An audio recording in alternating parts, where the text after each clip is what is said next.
Ladies and gentlemen, welcome to the newest episode of the RngCast. I don't say the numbers anymore because I get them wrong. I, as always, am Buster Knuckle. Joining us today are... It's the main man, the businessman 24. What's going on, everybody? This is your boy Raven. And joining us today, all the way from the Massive Breakdowns podcast, the newest member of the Destiny Tracker podcast network, the man, the myth, the legend, the numbers man, other than our boy Raven, Mercules. Welcome, man. Thank you. Really happy to be on this podcast. I've been looking forward to it for a long time. Nice. Truth, so have we. Truth be told, I've been working on this for a while, so that was this is some more stuff coming to fruition. We're having a good early 2017s with guests, so I'm excited to have you on, man. I appreciate it. Ever since we did the Massive Breakdown with you, I've been waiting for this one, so glad to finally be here. It's a little different than your podcast, man. Just real quick, why don't you tell us about about the Massive Breakdown podcast for those who don't know? Maybe you can turn a couple people over to listen. All right, so Massive Breakdown podcast is me and two other co-hosts, Kit Cutchin and Kit Cougar. We're all Reddit guys, first off. They got big doing the Arms Day breakdowns. Kit Cutchin was kind of focused on PvE, Cougar was PvP, and obviously I'd done the gunsmith role guides and stuff like that, so we all had something in common, and we decided we just wanted to make a podcast that talked about the stats, the numbers, the meta, basically everything you could want to know about the PvP aspect of the game. Sometimes we do some PvE stuff, raids, and high-level content, but for the most part, if you wanted to understand something about the Crucible, we talk about it. You know, range, aim assist, stats, what they mean, perks, just the whole 9 yards, man. We discuss all that stuff, and we get really in-depth, not just a brief overview. We thought there was like a hole in the podcast community where something like that could exist, and we're going on 29 episodes, I think, this week. So we've been kicking it for a few months at least. I actually had a lot of fun coming on, and it was surprising how much I knew. I guess I was like, I'm channeling Raven here with the Fusion Rifle episode, which was a lot of fun. Thanks for having me on. I'll do it anytime you guys need me to. Yeah, no problem. We needed someone to champion the Telesto the entire time, and you fit the bill just perfectly. So a lot of people enjoy the class specific episodes like that where we talk about one weapon, and you did a great job filling in for NK Cougar. So really appreciate having you. Thanks, man.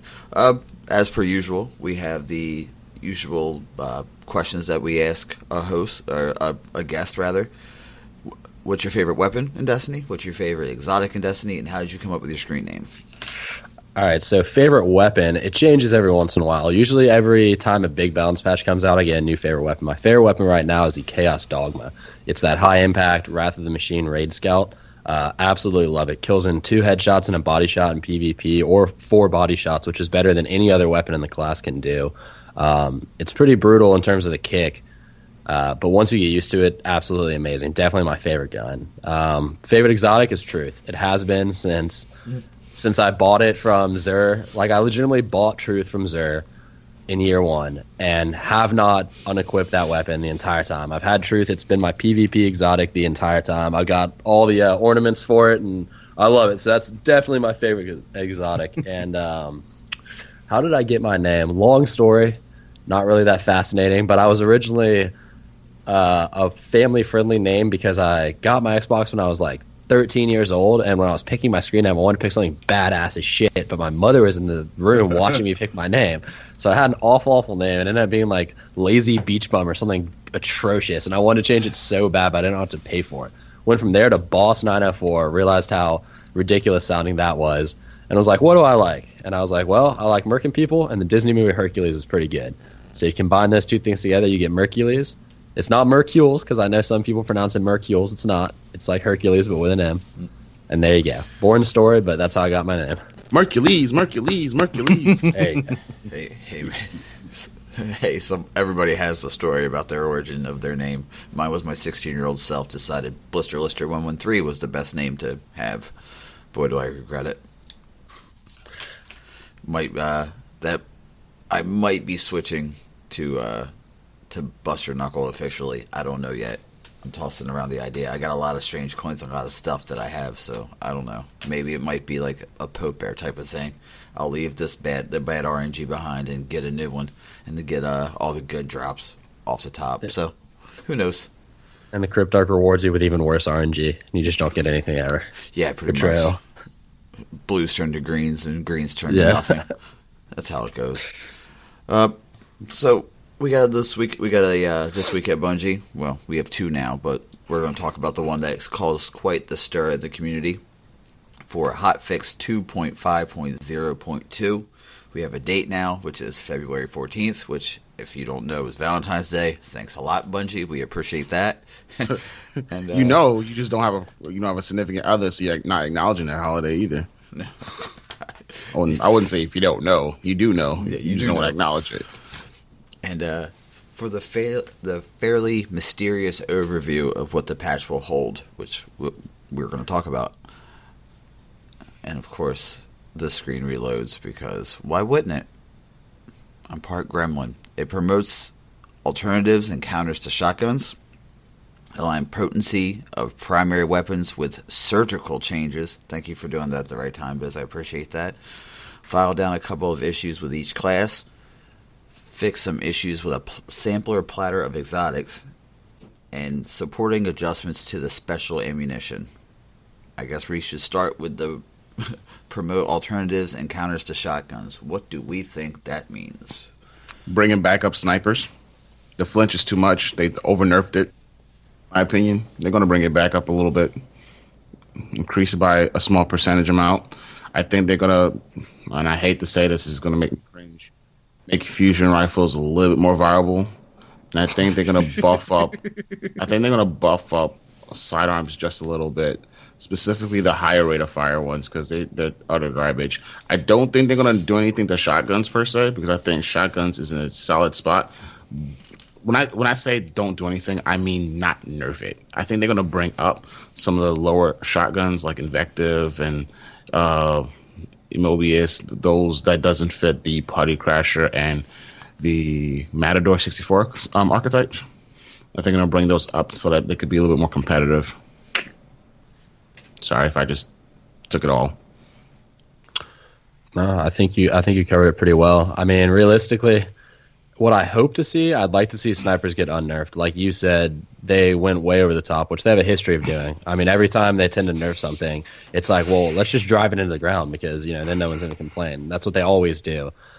So I would like to see them buff snipers a little bit. I honestly don't think they're going to do it. They double down way too often on their mistakes, and they try to change something else that has nothing to do with what the mistake was in the first place. Like, they screwed up flinch, and now they're going to change something ridiculous like the way the scopes look on the screen or something incredibly stupid and try to get people back in there. So honestly, I think high impact shotguns are going to get nerfed. I think they're going to get a base range decrease, so they can't max out anymore with aggressive ballistics, so they can't max impact and range. And I think I kind of hope sidearms I could see getting a little buff, so I won't be upset about that. I kind of hope fusions don't, because in the right hands, fusions are already super powerful. And I really don't want to go back to the year one domination where you're getting mapped down hallways just constantly by fusion rifles. So I agree with you 100%. Yeah. Honestly, I think shotguns are just going to straight get nerfed. I mean, they're like, we don't want to destroy shotguns in the ground, but they've said that before and then totally ruined an archetype. So part of me, if I don't necessarily trust them, take them at their word. You disagree? I do agree for the most part. I've also heard two really awesome ideas from people. When it comes to shotguns, I think one thing that would really just make things an incredible balance, and it was actually a non-pig that suggested this, was actually to more vary the spread of shotguns, like to have your faster firing shotguns with a tighter spread cone or pellet spread, and then your slower rate of fires, which are your higher impacts, your more dominant ones, to actually have a wider pellet spread than they do, which should make a middle ground that's... I mean, like I said, it sounded like a really interesting idea. And auto rifles, I feel like I said, I heard this idea and it was an amazing idea. It's basically imagine your auto rifles with a better time to kill than what they have now. I can absolutely melt people from, let's say, 10 to 15 meters away. But after that, the damage drop-off is just so severe, they just can't go that much further. which I felt was like the original issue with the doctrine of passing, was the fact that it did too much damage a little further than its effective range should have been. So with that kind of change, auto rifles could actually be really powerful. They can actually counter shotguns, and they would still be contained within their range. And that idea was actually a couple weeks ago from Converse. Me and him were talking, and like I said, it was just like an amazing idea. And it's like, wow, that would actually be pretty awesome. Well, let me ask this question, right? With that scenario in mind, are there chances that, let's say Doctrine versus a Party Crasher, right, go head to head? Is it even possible that the auto rifle actually kills the shotgunner before the shotgun can get the shotgun off? Yeah, every time. It will still depend upon... I wouldn't say every time. Every time It's I a use one. it. Well, Yeah, but if you're they're not good. if you're charging me and I'm dumping a full clip into anybody, I can kill them. Do you mean like up close, like as we both turn at the same time? If you guys were like turned to, you guys were both around a corner, I would assume the shotgun. Yeah. I thought you meant course. like in like a You're already in close charging range. type of situation. Like they have to close the distance. I'm creating negative space. So shotguns are effective at what, 5 to 10 meters? Is that right? No? Is that Matador? 32. I think it's like 11 meters is supposed to be the consistent like one hit kill range for a maxed out Matador. So Okay, but I'm talking about like average, like all the shotguns, like 5 to 10, right? yeah, I guess you'd say that. Okay, Matador is an exception with the aggressive ballistics and the boost to max range. But okay, so let's say 10 meters. Okay, at 10 meters, you're telling me that an auto rifle will be very competitive against a shotgunner. No, with but that I mean, scenario. it's not supposed to be. I mean, within 10 meters, you're within the shotgun's like optimal range. The shotgun is supposed to dominate in that range. Like the issue we're having is someone is charging you down Pantheon's waterfall hallway and they kill you with a shotgun because even though you're putting shots on them the whole time, they can cover that distance in 0.8 seconds or whatever. So unless you're perfect, you're never going to kill them. I mean, if you drop the times to kill in close range on the auto rifles, which Bungie tried to do before, they increased damage fall off so that now they're only useful in close range. Immediately outside of close range, the damage fall off is so great that they're not really effective anymore. But the problem is their times to kill in close range are still slow, so it doesn't help anything. Exactly. I mean, so I could see that happening, but you start running into issues with auto rifles because of the way they work and the way they fire every certain number of frames, that you're either going to have to take a huge chunk of it off by requiring less bullets to kill, or you're going to have to change the rate of fire. And either one of those things can totally like break the game. Like if you take a frame off of the low rate of fire, it gets closer to the mid rate of fire. And if you take too much off, then they end up being basically the same weapon, So when you start playing with those numbers drastically like that, it kind of, you got to do the math first before you start, really offering suggestions, because you end up with all auto rifles that are basically the exact same thing if you're not careful. That's just my 2 cents on that suggestion, though. I do kind of like the idea. I'd much rather just see them damage increase a little bit and that range fall off pushed out, because I loved year one autos where you could reach into the mid ranges comfortably, at least the short mid ranges. I don't think Doctrine of Passing needs that ability, but like if I'm using my Zaranea or something, I shouldn't be confined to this tiny little window like 15 feet in front of me. I should be able to reach out into shorter pulse rifle ranges, because that's how they were in year one, and I didn't think they were overpowered then. Some of them were. Suros absolutely was. But, I mean, that was the first exotic that everyone hated, because you just hear that ping, ping, ping, ping, ping over and over and over again. 10 people in the game would have it. But I would like to see their damage pushed out just a little bit more, and their damage fall off pushed out a decent amount more. That way you can really put bullets into shotgunners who are charging you and have them be hitting for full damage. That's what I'd like to see there. I mean, I could agree. I'm an auto rifle main, and I can see. I can't argue with that. The only thing I could maybe offer is for like the slower rates of fire, higher impact, have the drop off, like how you said, be a little bit further out, but for the bullet hoses, shrink it down, and so that way it counteracts the bullet hosiness of it. Because I mean, it would be ridiculous if I could Doctrine of Passing somebody at like 27, 30 meters. It would just be dumb. There would be no reason to use anything else but that. Kind of counteract the rate of fire with a more aggressive damage drop-off. So, that kind of takes us into the second point, the aligned potency of primary weapons with surgical changes. We're pretty much covering that.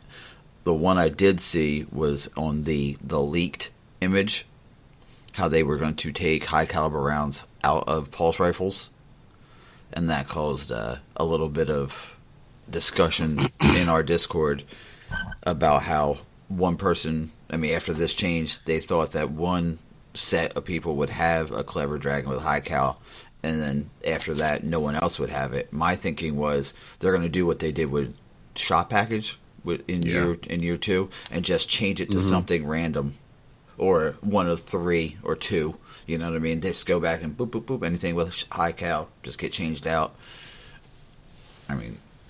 Yeah, that's definitely what they do. Them removing it and make it so some people could have it and some people would cause an outrage. You can't do that. That's totally unfair. They would definitely just switch it out, and you get some random perk, thrown in there in its place. Which I think that's not addressing the actual problem. High caliber rounds itself isn't the problem. The problem is that low impact weapons cause more flinch than high impact weapons, and the impact stat bar legitimately determines the amount of flinch your weapon does. Well, yeah, that's great in practice, but when your flinch system is based on number of bullets hitting you and not the actual impact stat, then you're going to have an issue. Doctrine of Passing causes crazy flinch. Clever Dragon causes crazy flinch. The DIS-47, the fastest firing scout rifle, causes more flinch than the Chaos Dogma does, even though their impact bars say they shouldn't. And it's because instead of making it like, okay, you flinch this certain amount if your impact bar is this high, they made it to where every gun has the maximum amount of flinch that it can deal with, and it starts at 50% and it works its way up from there with each bullet. So the Clever Dragon is hitting maximum flinch in like one burst. And my Chaos Dogma, it takes me 4/5 of a second to get to maximum flinch if I'm lucky. I can't compete with a Clever Dragon like that. It's ridiculous. It's a poorly designed system, in my opinion. So let me ask this question. So you mentioned earlier that it's not based off of impact numbers, but basically how many bullets get in the person, right?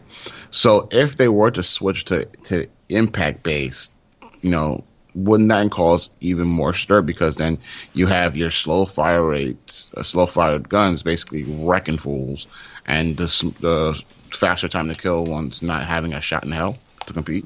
Well, no, because in general, the faster rate of fire ones have faster times to kill. So that's kind of the trade-off you get. Like, with the exception of the Chaos Dogma, high impact ARs have the slowest time to kill. High impact hand cannons have the slowest time to kill. High impact pulse rifles don't have the slowest time to kill, but they're so insanely unforgiving that it's basically impossible to use them anyways. So no, I don't think you'd have them wrecking, because for the most part, using a high impact weapon is a very high risk weapon for yourself to be using. Now, depending on the way the upcoming balance changes happen, I wouldn't want to say that it wouldn't destroy things there, but I don't know what they're going to do to high impact ARs, high impact pulses. They might, not change anything, and then it would be nice for them to have more flinch. If they buff them to make them incredibly good, well, yeah, then we might have to watch out about that. But in the current state of the game, no, I think it'd be fine. Okay. So, do you think hand cannons will catch a change at all? Yeah, I think they're going to get an accuracy change. I think they're going to do something about it, because you can't ignore ghost bullets right now. And I know they hate the term ghost bullets, and I understand the mechanic behind it. It is an accuracy cone. When you're within a certain distance, aim assist takes over, and aim assist is going to pull your bullet to the target, regardless of where in that accuracy cone the target is. But that distance is short. It's like 20 meters or less or something like that. Outside of that, it just fires the bullet randomly within the cone, and the cone is really, really big right now. On hand cannons, the accuracy cone is bigger than any other primary weapon. And I think they're going to clamp down on that accuracy cone to kind of decrease the ghost bullet problems. Because right now, damage fall off is so high on hand cannons that you still can't really be mapping someone with a hand cannon. You might hit them, but like I hit someone down Waterfall Hallway with my palindrome, and I'm doing like 21 damage to the body or something. Like, it's not really an effective tool at that distance. So I think hand cannons are going to get a change. I wouldn't be surprised to see something else affected, like maybe in-air accuracy. Because when you increase, they're already the best competitive weapon in Destiny for primaries. If you increase accuracy, they might be a little over the top. So I could see something like in-air accuracy being decreased, because right now the reason they're one of the top weapons is because they're the only primary that allows you to play that vertical game. And it's kind of unfair because, of course, good players want to play the vertical game and gives them more options. And you have to choose a hand cannon to play the vertical game, which means there's not very many options. So I could see that taking a little bit of a hit. So so I agree that hand cannons are very competitive, which is why I shook my head and said no, they wouldn't touch it, because there's the problem with ghost bullets, but hand cannons are still one of the best tools to use in competitive play. And so I guess I'm thinking, if I'm Bungie, why would I want to even address that if people are still pulling out EOS Lunars, palindromes, and such and using that in the Crucible, right? I guess I'm just trying to think, if I'm Bungie, why would I want to do that? Because at that point, everybody's even more so going to flock to hand cannons. If I'm trying to create a diverse meta, then I'm not going to want to already increase the accuracy or address the accuracy issues that the best set of weapons that are being used in competitive play are being used right now. I guess that's how I'm looking at it. I mean, just because something is being used, though, doesn't mean Bungie should ignore the problems, the inherent problems that the class has. I mean, ghost bullets are not a fun mechanic in the game. People are using hand cannons right now because every other primary option sucks. If you start giving them better primary options, hand cannons may still be used for their in-air accuracy, like I said, but they're not as much fun to play with when you aim directly at someone's head and pull the trigger. And the game is telling you through tactile feedback, the reticle slows down over the target. It's saying, there's a target here. Your reticle is sticky. Pull the trigger and you'll hit them. That's something that Bungie perfected in Halo. Halo Reach especially was fantastic at. You knew when your reticle was red that you'd be over the head of the target and you knew you were going to hit. And that's what hand cannons are telling you right now. And then you pull the trigger and you miss. It's an infuriating way to play. So just because people are using them, I still think that needs to be addressed, because if there's something in your game that people are using because every other option is worse and they're not having a great time using it, it's just, it doesn't promote fun gameplay, you know? No, I understand that, and I don't disagree with the fact that they shouldn't be addressed. I just feel like, Bungie, I don't know, I guess it's the for me what's frustrating. I feel like Bungie does things sometimes that doesn't quite make sense. And so, I'm totally for them addressing the issues, but it wouldn't surprise me if they don't, and that they decided, okay, let's bring up other primary scouts, to be competitive, just so that they won't have to head on address that. I guess that's what I'm trying to get at. It wouldn't shock me if that's what they would do. Yeah, I mean, Bungie does seemingly random things. I mean, you look at those leaked patch notes, and realistically, those are probably false. But what got me about them is they're so ridiculous that it seemed like something Bungie would do. Like, every time the patch notes come out, I have this whole list of ideas in my head that seem common sense. Like, change this, change this, change this. And they never do any of those things. They always find some other random variable and they change that. So that's why I was looking at those patch notes and I was like, none of this stuff makes sense. And I was like, oh my God, that's why I believe it could actually be like a leaked Bungie patch. Because none of it makes sense. But, yeah, I mean, so I guess I can see your point. They might not touch them because they don't want them to be too competitive, but I think Ghost Bullets is just such a blemish, man. You have so many people complaining about it. You have videos with tens of thousands of views discussing it. I just think it's too much of an issue for them not to address that, even if it means making hand cannons less effective in some other way, like decreasing the aerial accuracy. What caught me off guard with that whole leaked image that we're discussing now was at the very, very top.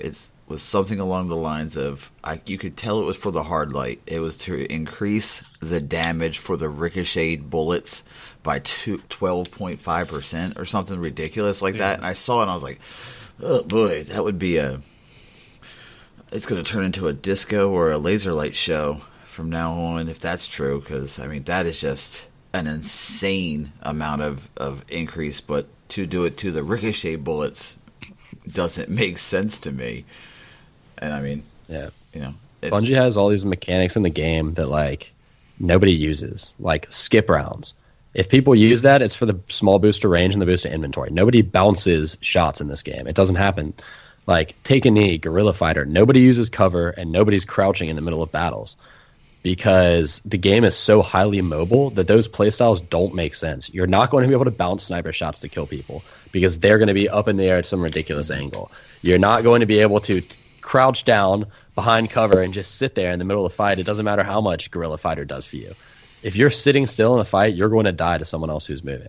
Like, they have all these mechanics in the game that nobody even uses. They're basically just ignored, and they're trying to give us perks that like promote the usage of that stuff. And the game is too mobile for some of these things to work. So good luck with trying to kill people with bouncing shots on hard light. I mean, I'm going to try it. If that actually were to happen, I'd absolutely try it, but I just don't see how it could possibly. I don't see it. All right. File down a couple of issues from each subclass. We already know what that means. That's code name for Warlock nerfs. Everybody knows that. They're going to reduce the range on the melee by like 10%. Let's not kid ourselves here. I think they should just take away the melee entirely. I wouldn't be upset at this point. Of course you would. Yeah. I haven't played my Stormcaller since Rise of Iron came out, and I'm so tired of being thunderstriked from 15 meters away or something ridiculous like around the corner. They're gonna make it like, so I think that the range now on a regular melee is 6.5 meters, and so Thunderstrike increases to 10. I think they're gonna drop it down to like 8. It's still gonna be deadly. It's still gonna be ridiculous. Yeah, but it ain't mapping, folk. Yeah, I'd like to see their super like decreased in time. That's you saying something? Yeah, if you're relying on a gimmick, then maybe you should drop it. Just saying. No, I'm just pointing out. Like, I know that's going to happen. I'm not even upset about it. I think, to be honest, it's kind of crazy that, in a lot of situations, a melee is more effective than a freaking shotgun shot. You know what I'm saying? It's really crazy. I've seen shotguns miss because the bullet spread was maybe a little too wide, and because I've missed shotgun shots and oh shit, but then the melee just cleans them up on all 5, and they're like, whoa, I just mapped this dude. I mean, yeah, I think Stormclaw is going to get a nerf. Sorry, people. I'm letting you know right now. I hope you're liking that. The thing that catches me is each class. The word each is in there. So that means each and every subclass in the game is going to catch some sort of change. So let's talk about that, right? Warlocks, melee range getting decreased. Anything else apart from the super time? You're just talking about one subclass. Oh, no, right? You're still talking about Warlocks. No, he's talking about Stormcaller. I'm talking about there's also Nova Bomb and everything. Yeah. I'm progressing. So we're starting there. Okay, anything else from Stormcallers? Okay, no, moving. Let's go. Voidwalkers. Anything that needs to be nerfed there? The Axiom Bolt track time. I don't think Voidwalkers need to be changed, honestly. Voidwalkers are fine where they are. They're good, they're powerful, but they're not dominant. I would leave Voidwalkers alone. Sunsingers need some help, though. They're dead. When they killed those grenades, Sunsingers just plummeted in terms of usefulness. So I'd do something to buff Firebolts. Maybe make the initial impact more. Cougar had an idea the other day of like decreasing the ticks of damage it does after, like cutting in half the amount you burn so that it doesn't burn for as long, and then increasing the base damage to like compensate. Because right now, Firebolt grenades are awful. And the same vein, Arc Bolts should probably get a buff too, because people on Stormcallers always complain, oh, we get the overpowered melee and the overpowered super because our grenades suck. Well, okay, fine, buff Arc Bolt a little bit. They should do like 120 damage instead of 90 damage when they hit you, because 90 damage is pathetic. Have them do a little bit more damage, and then there you go. Now you've got decent grenades. So I'd do something with the bolt grenades, Arc Bolt and Firebolt, not Axiom Bolt. That one doesn't need to change. Okay. I think I agree with that, because I know Sunsingers are dead. I only play Sunsinger for stickies, in all honesty. All right, so let's move on to Titans. All right, Striker. What, they're going to reduce the cone spread of lightning grenades? That's the only thing I think they could do right now. I mean, I don't have a problem with it personally, but I mean, everybody cries bloody murder about the damn lightning grenade, so make the animation match the actual cone of damage. Like, that would be fine for me. Like, it's ridiculous that I can be standing next to a lightning grenade and nothing is touching me, and then I die from the lightning grenade. And the shit happens with spike grenades too. Like, I'll be standing next to one outside of the cone of damage and then taking damage from it. Just make the animation match. I don't care how they do that, but if I look like I'm safe, I should be safe. It shouldn't just like surprise me. Like, I've been standing outside of a lightning grenade watching it, and then bam, one of the lightning bolts just hits me out of nowhere. So I do that, but I don't think it's powerful. You don't think it's OP like everybody's crying for? No, honestly, don't. I don't really have that much of an issue with lightning grenades. I mean, they're powerful at area suppression, but you can shoot them off the wall. So, I mean, you back up once and shoot it, and that grenade was just totally wasted. So, I don't have that much of a problem with lightning grenades. My issue was with Titan skating, and I caught a lot of flack for suggesting that Titan skating be nerfed, which I didn't expect. I was going to bring it up, Merc, but yeah. Go ahead. Go ahead. Yeah, so my issue with Titan skating is that it's an unintended mechanic. There's no trade-off for using it. Like, it's just all positive. There's no drawback to it. And you are encouraged to run minimum agility to get the fastest speed. And you're giving the most heavily armored class in the game, the only class that can boost their armor up enough with just base perks to survive one body shot or two body shots and a headshot from like Eyes, Luna, and Palindrome and stuff like that. You're giving them the ability to also move the quickest around the map. And honestly, I thought because it was a glitch, I thought everyone was okay with that. Like, yeah, Titan skating's fun, but it needs to be looked at some point. I thought everyone did. I literally had no idea that people base their entire livelihoods to remove it from the game. That made some people angry. So I had to revise my statement. So my ideas were make it like Graviton, Forfeit, and Shade Step, where it's a subclass perk and an exotic. But then people were like, well, that doesn't make sense. There's no precedence for, all three subclasses having the same like last perk. And I was like, okay, well, at least if you use better control on your Titan, it should take away 2 armor from your character. The same way Blink takes away 2 recovery. If you use better control, it should take away 2 armor. That way you can't hit max armor and Titan skate. And I think that's a fair trade-off. Hold on, I just got a question though. Why'd you back down from they should remove from the game? I mean, I initially thought that it was earlier, and when they never changed, I said, oh, I guess it's here to stay. But I don't understand why you would back down. Like, no, I mean, maybe I'm just more confrontational. I'm like, stick to your guns. If it should be removed. Because people are pointing out that in the current state, Titans are competitive in upper level gameplay basically for the sole reason because they can Titan skate and because they have that ability. On top of that, they pointed out that, and I talked to Slick Lead, if you guys ever know him from Twitch or from Reddit. He's a pretty big Titan player. I talked to him about it a lot, and he points out that number 1, they're competitive at high level because of Titan skating. Number 2, Titan skating, when done well, is only like a top level play or something. It's not something that affects the entire state of the Crucible. The majority of players who are bad can't Titan skate well anyways. And then number 3, they point out that just because it's an unintended mechanic, it ended up being like wave dashing in Super Smash Bros. Like, it's an unintended mechanic, but it's basically become part of gameplay. And if they'd nerfed it a week after it was discovered, okay, that's one thing, but it's been going on 2 years now. It's like a legitimate part of Titan gameplay. And if you take out Titan skating, a lot of people have to completely shift the way they play with their Titan. And with how weak they are in melees and, their supers aren't, especially Defender, their supers aren't necessarily the best. It would alter the balance of the game that would not be favorable to Titans in general. And they're already the least used subclass. And plus, they just said it's fun. It's a fun mechanic. It legitimately is. It's the opposite of what Bungie's done with hand cannons, where people play with them despite them being annoying to play with. Like, people use Titan skating specifically because it's fun and enjoyable. And I think, well, as long as there's a trade-off, okay, then fine. But there has to be some drawback to choosing to Titan skate. Okay, so even if you propose a reduction in armor, I don't know if it necessarily addresses the problem because it's still going to be utilized as crazy as hell. Like, okay, fine, whatever. I'm a little more squishy, but I mean, I'm still like, I don't understand when someone would say I'm not going to use Titan skating for 2 stinking pieces of armor. They wouldn't. That's the whole point, is people would still use Titan skating. Okay. But it would take down 2 armor. You wouldn't be able to survive the 1 headshot, 2 body shots. Or you would die from 1 headshot, 2 body shots to the eyes. It would basically prevent them from hitting max armor and being really fast. If you're going to be really fast, you can no longer hit max armor on your Titans. That's basically what's stopping. Because if you only took away 1 armor, they would still be able to hit 11 on defenders and on strikers. So I'm just basically saying, look, if you're going to choose this, there has to be a trade-off. You could no longer hit max armor. And, hell, you might drop some of them down to 8 armor. I know a decent amount of Titans out there only run 10. If they're dropping down to 8, I mean, that's just them being even more squishy now. Now you've got a Titan that doesn't have any more armor than a max armor Warlock or a max armor Hunter. So that's where I came in with that. And this is under the assumption that, like, it's not a striker running Juggernaut, right? Because I would assume, like, okay, fine, I'm just going to use Juggernaut. I'm going to still have that increased mobility.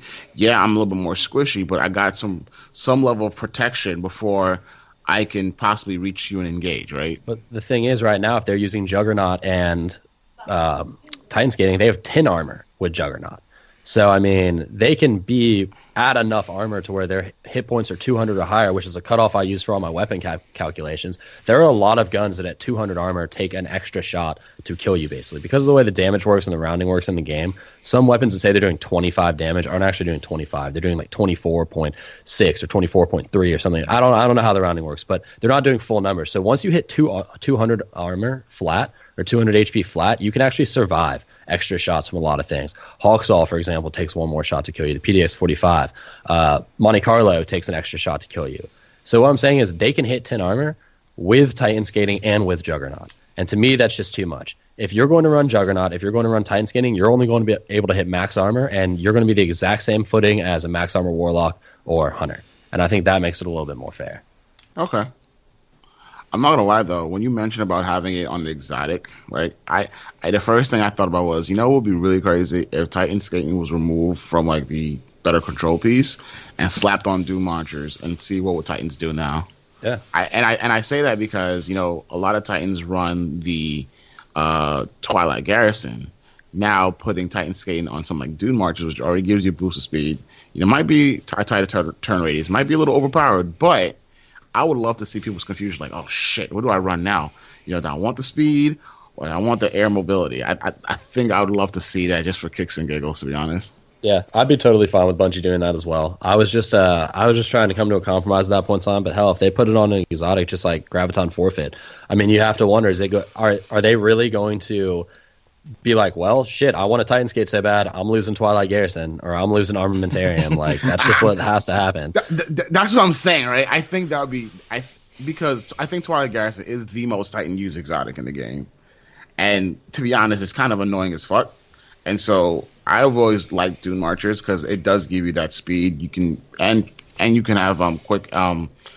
It's like increased movement speed aiming down sights, right? I believe that's what it is as well. It's like a whole bunch of perks in one exotic. And so attacking on, I think that Titan Skating, if you will, definitely, you'll see, I got to run my Twilight Garrison. I got to run Doom Marchers. And I'd love to see that in action. As a Titan main, I've taken off the Armamentarium and put on the Doom Marchers just to play around with them because I'm using the Mida multi-tool as well. And it's just the speed that I have while aiming down sights is ridiculous. It feels like I'm on crack. Like to hit shots now, I'm like, okay, all right, got to practice, got to get these shots right, got to get this strafing down, and I would be down for that. Allow Titan Skate to be put on Doom Marchers. I mean, it just seems like it's a fit, really. Yeah, and like one of the only issues we have with that is we don't know how easy it is to actually change the mechanics of the jump. Mm-hmm. Like, we don't know what it would do to the jump to make it like... My idea was have the burst only be able to activate once in the air, as opposed to being able to spam it a whole bunch of times. But I don't know how actually simple it is to do that. I know that it's really simple to make some of the changes in the game, but the thing is, making it an exotic, you just have to worry about what other things could they possibly break if they do make it an exotic. Like, what happens with the jump if, they screw something up, and I have no idea. I don't necessarily have faith in Bungie's ability to change things without, like, messing something up in the process. So you don't have faith? Yeah, I mean, it's blasphemy from a Destiny player, but no. I feel like I'm rewarded in my pessimism here. I'm the only one who looks at the patch and is like, yeah, about what I expected. Nothing. Okay, so that's Titan. Is there anything else that Titans should be addressed from Titans? I think thermite grenades for the Sunbreaker should be changed. They're god awful useless. Yeah, but I say they're fucking useless. I mean, they just pulse like a wave of fire out, and like that's great, but I can just like step to the side and not get hit by it. So Cougar made the idea that it would be like a straight line of fire when you hit. So kind of the way the void wall grenades go out to the side. When you threw it down, it would just be a straight line of fire that goes out, and that's it. And I thought, well, hell, that's a brilliant idea. It's simple, and it makes sense. You throw a grenade at someone's feet, and it just goes and like unrolls this line of fire underneath them. I think that's perfect. I mean, why does it need to pulse? Right. No, it makes sense. Looking like somebody went Back to the Future. That'd be awesome. Exactly. Okay. So then let's move on to Hunters. So we're all in agreement that Defenders can be left alone. I mean, only a certain number of people use Defenders, bro. Nobody's worried about them. Yeah, I mean, and the people that do use defenders and who are good are really good with them. Yeah. So honestly, yeah. I mean, I play defender in PvP because I like to use weapons of light with a sniper rifle, and it's hilarious. So I mean, I honestly don't think they need to be touched at all. Maybe make magnetic grenades not do 2 bursts. Maybe make them do as much damage in 1 burst, because I don't understand why they explode twice. And you can survive the first explosion if you're max armor. So I was going to say as a joke, make it so you can't suppress yourself, but that's the fun of playing a defender. Yeah. No, they need to have that drawback to them at least. So I mean, I would maybe change magnetic grenades because they're kind of stupid to me. But I think defenders are fine overall. So, as a hunter, Raven, what do you think is going to happen to your class?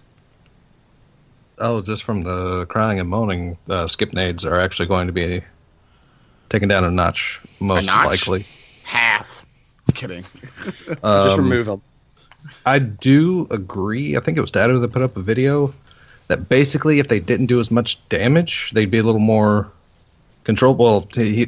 His whole thing was tracking grenades in general, which I do kind of agree with, because skip nades, at least in most functions,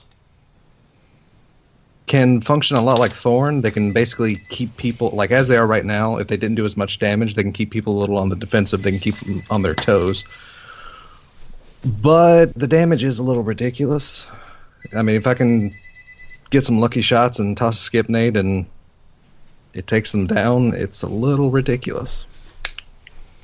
The tracking is so aggressive, and I don't know if it's because of they're running Shinobu's Vow or whatever, but holy God, I'm still running halfway across the fucking map, and it's still coming to get me. I'm like, yo, I don't know what on earth can chase me for that damn long and not get tired. I mean, Great. But see, grapes now, there's a mechanic now that I see people do where they'll run a further distance and then run towards and slide underneath, and it kind of, I guess, activates the grape and you don't get damage, at least not by much. You can avoid grapes. Skip grenades, you can't avoid them suckers. You really have to run around cover, scream bloody murder, and then tag your friends, hide your kids, hide your wife. I was about to say, the only effective way I've seen of getting rid of skip nades is actually be close enough to a teammate where half the skip nades go on to them. Yeah. Hey, bud, thanks for taking one for the team. Keeps my KD up. And the funny thing is with skip grenades, I think they should. I know they run the exotic where you can decrease the amount of time for your next cooldown, right? For the skip grenades, I think it was a Shinobu's Vow and Tarantella. 2 nades. Oh, it's 2 nades. Shinobu's gives you 2 skip nades. Tarantella reduces all arced cooldowns. Okay. The Frosties decrease cooldown to melee if you're moving. Yeah, I just assumed that Shinobu's also decreased the cooldown, but never mind. Okay, yeah, I think they can take down the aggressive tracking for one, because I think they still track more aggressively than grapes. Oh, they definitely do, especially with Shinobu's. But Jesus. Without Shinobu's, they don't track as well. But at the same time, like I said, they could definitely do just with an overall damage decrease in how much they do, because it is a little ridiculous, especially with Shinobu's. Yeah, I think skip grenades need to be looked at. I'd maybe take down the time they track you for. It's 8 seconds by default and 12 with Shinobu's. I'd maybe take it down to 6 seconds by default and 9 with Shinobu's or something like that. I think they just track for too damn long, honestly. And the problem with skip grenades is a problem that Bungie has put into this game, and it's things you can do nothing about.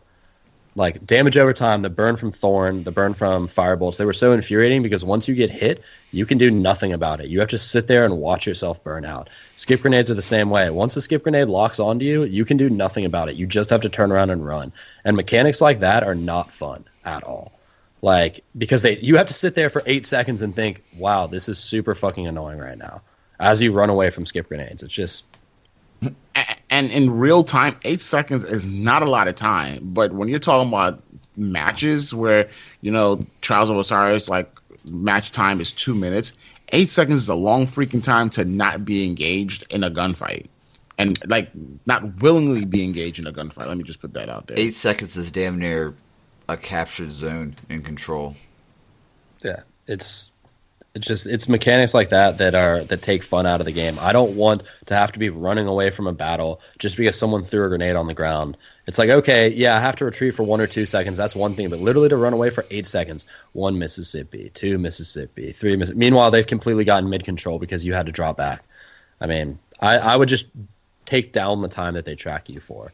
Because I haven't done the damage numbers in my head, so I don't know how much it would change things if you started messing with damage numbers, but that's just what I think. Okay. What about their super? I've heard people complain about the super. What about the super? Yeah. Blade dance? Other than people still using it like an idiot and using it as a movement instead of an actual super? I mean, if you were here for year 1 Blink Shotgun Blade Dance meta, I don't see how you could possibly complain about Blade Dancer right now. I know, right? They're a shadow of their former self. Oh yeah. And I would not change their meta at all. If anything, I would kind of buff back Blink. I really dislike the hesitation at the end of Blink, where when you blink and then you can't do anything for a second, you just fall. I hate that more than anything, man. It's so annoying. Like, you took away 2 recovery from it. Like, you already increased the time in between blinks. You increased the animation speed. Like, you know, Blink wasn't the problem. It was shotguns that were the problem, but they nerfed Blink also. I would get rid of that stupid hesitation at the end because it doesn't really make sense to me. It breaks my concentration. It breaks like the flow of the game for me when I blink and I'm ready to do something, and then it's just like, and fall for a little bit. Now you can shoot. Yeah. So I would get rid of that. But I agree with that because I run Blink on my Voidwalker, and I can't tell how many times I would jump up in the air and I'm landing towards him. I'm like, shoot the damn gun, shoot it. I have to wait till I land. Oh, now he sees me. I'm dead now because I couldn't compete while I was in the air because it's just, sorry, can't shoot while you're in Blink mode, whatever. Yeah, it's crazy. It's not a mechanic that feels good. It's a mechanic that, you know, Blink should be that blink forward and then attack, and it's not. It's blink forward, wait, and then attack. It doesn't feel good to play like that. So that's something I would change for Blade Dancers. I wouldn't nerf the super though. Okay. No. What about hunters? I'm sorry, gunslingers. Whoops. Dude, the throwing knife damage nerf, man. Why did they even do that? Like, I have 65,000 kills on my hunter, and I have never one-shot someone with a throwing knife ever in the entire time I've been playing. So I don't know why the hell they did that damage nerf, because what it does to me is now kills when I think I should trade or they should burn out, I don't get, because it, you know, has like 10 less damage. Trip mines, I would buff their damage back up. If they want to take away the ability to stick to people, okay, fine, that makes sense. Spike grenades can't stick to people, lightning grenades can't stick to people. It makes sense trip mines wouldn't be able to stick to people. But put the damage back up, man. Like, why did they nerf the damage? It's one of the same things they always do. They over nerf things. It's like, instead of doing one nerf at a time to something that's too powerful, they do double nerfs, and then that thing ends up sucking. So they double nerf the trip mines, and now almost nobody uses them. So I would buff the damage back up to trip mines. I would take Acleophage Symbiote, which I know isn't Hunter's, you know, it's not from the subclass, but it is subclass specific, and I would remove that time penalty that it has, or maybe make it 1 second. Like, okay, go from 12 seconds to 11 seconds, that's fine. 12 seconds and 10 seconds. 12 seconds is not a long time for a roaming super. Stormcaller's at like 25 seconds. Hammer Titans are like 28 seconds. Gunslinger, no extra armor, and 3 shots only, and 12 seconds. And when you add a 4th shot, it takes it down to 10. I mean, nobody uses Acleophage Symbiote because that's too much. That's too stupid of a penalty. Why would you wear an exotic that hurts you? Right. So I would remove that penalty if it were up to me. Right. Now, trip mines, when you buff the damage up, it's going to be able to one hit kill, right? Low, anyone under 3 armor, I believe, is who would be able to one hit kill. Or the 3? It's 193 was the damage they were doing. I don't remember. No, I guess that's more than 3 armor. What's that? 4 armor? 5? Somewhere around there. Yeah, it'd be able to one-shot kill people with, let's just say, low armor. Okay. I don't know the specific number. So, yeah, it'd go back to doing what it does. You just can't stick people anymore. I think that's fair. I personally, I don't play Hunter at all, but I like trip mines. I mean, it's a trap. If you don't see the damn trap and you run into it, that's your fucking fault, jackass. It's not like, you know, it has a nice big flashing beacon. Yeah, it's red, and if you don't know and you just got the game, you know, if it's red with a white tip, okay, that means it's a friendly, so you don't have to worry about that. If it's all red, stay the hell away, or listen to your buddies when you say, "Up, trip mine." Or don't tell your friends and let them run through it. You never know.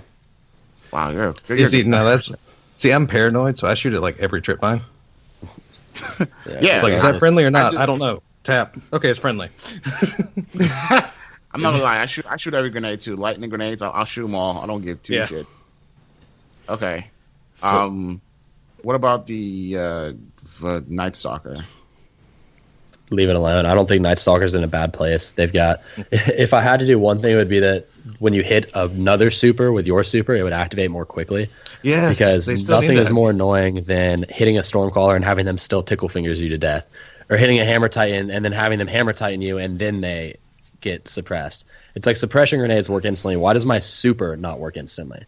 But do you think part of that is the animation? Because I feel like, and you can correct me if I'm wrong, that super has like the longest animation.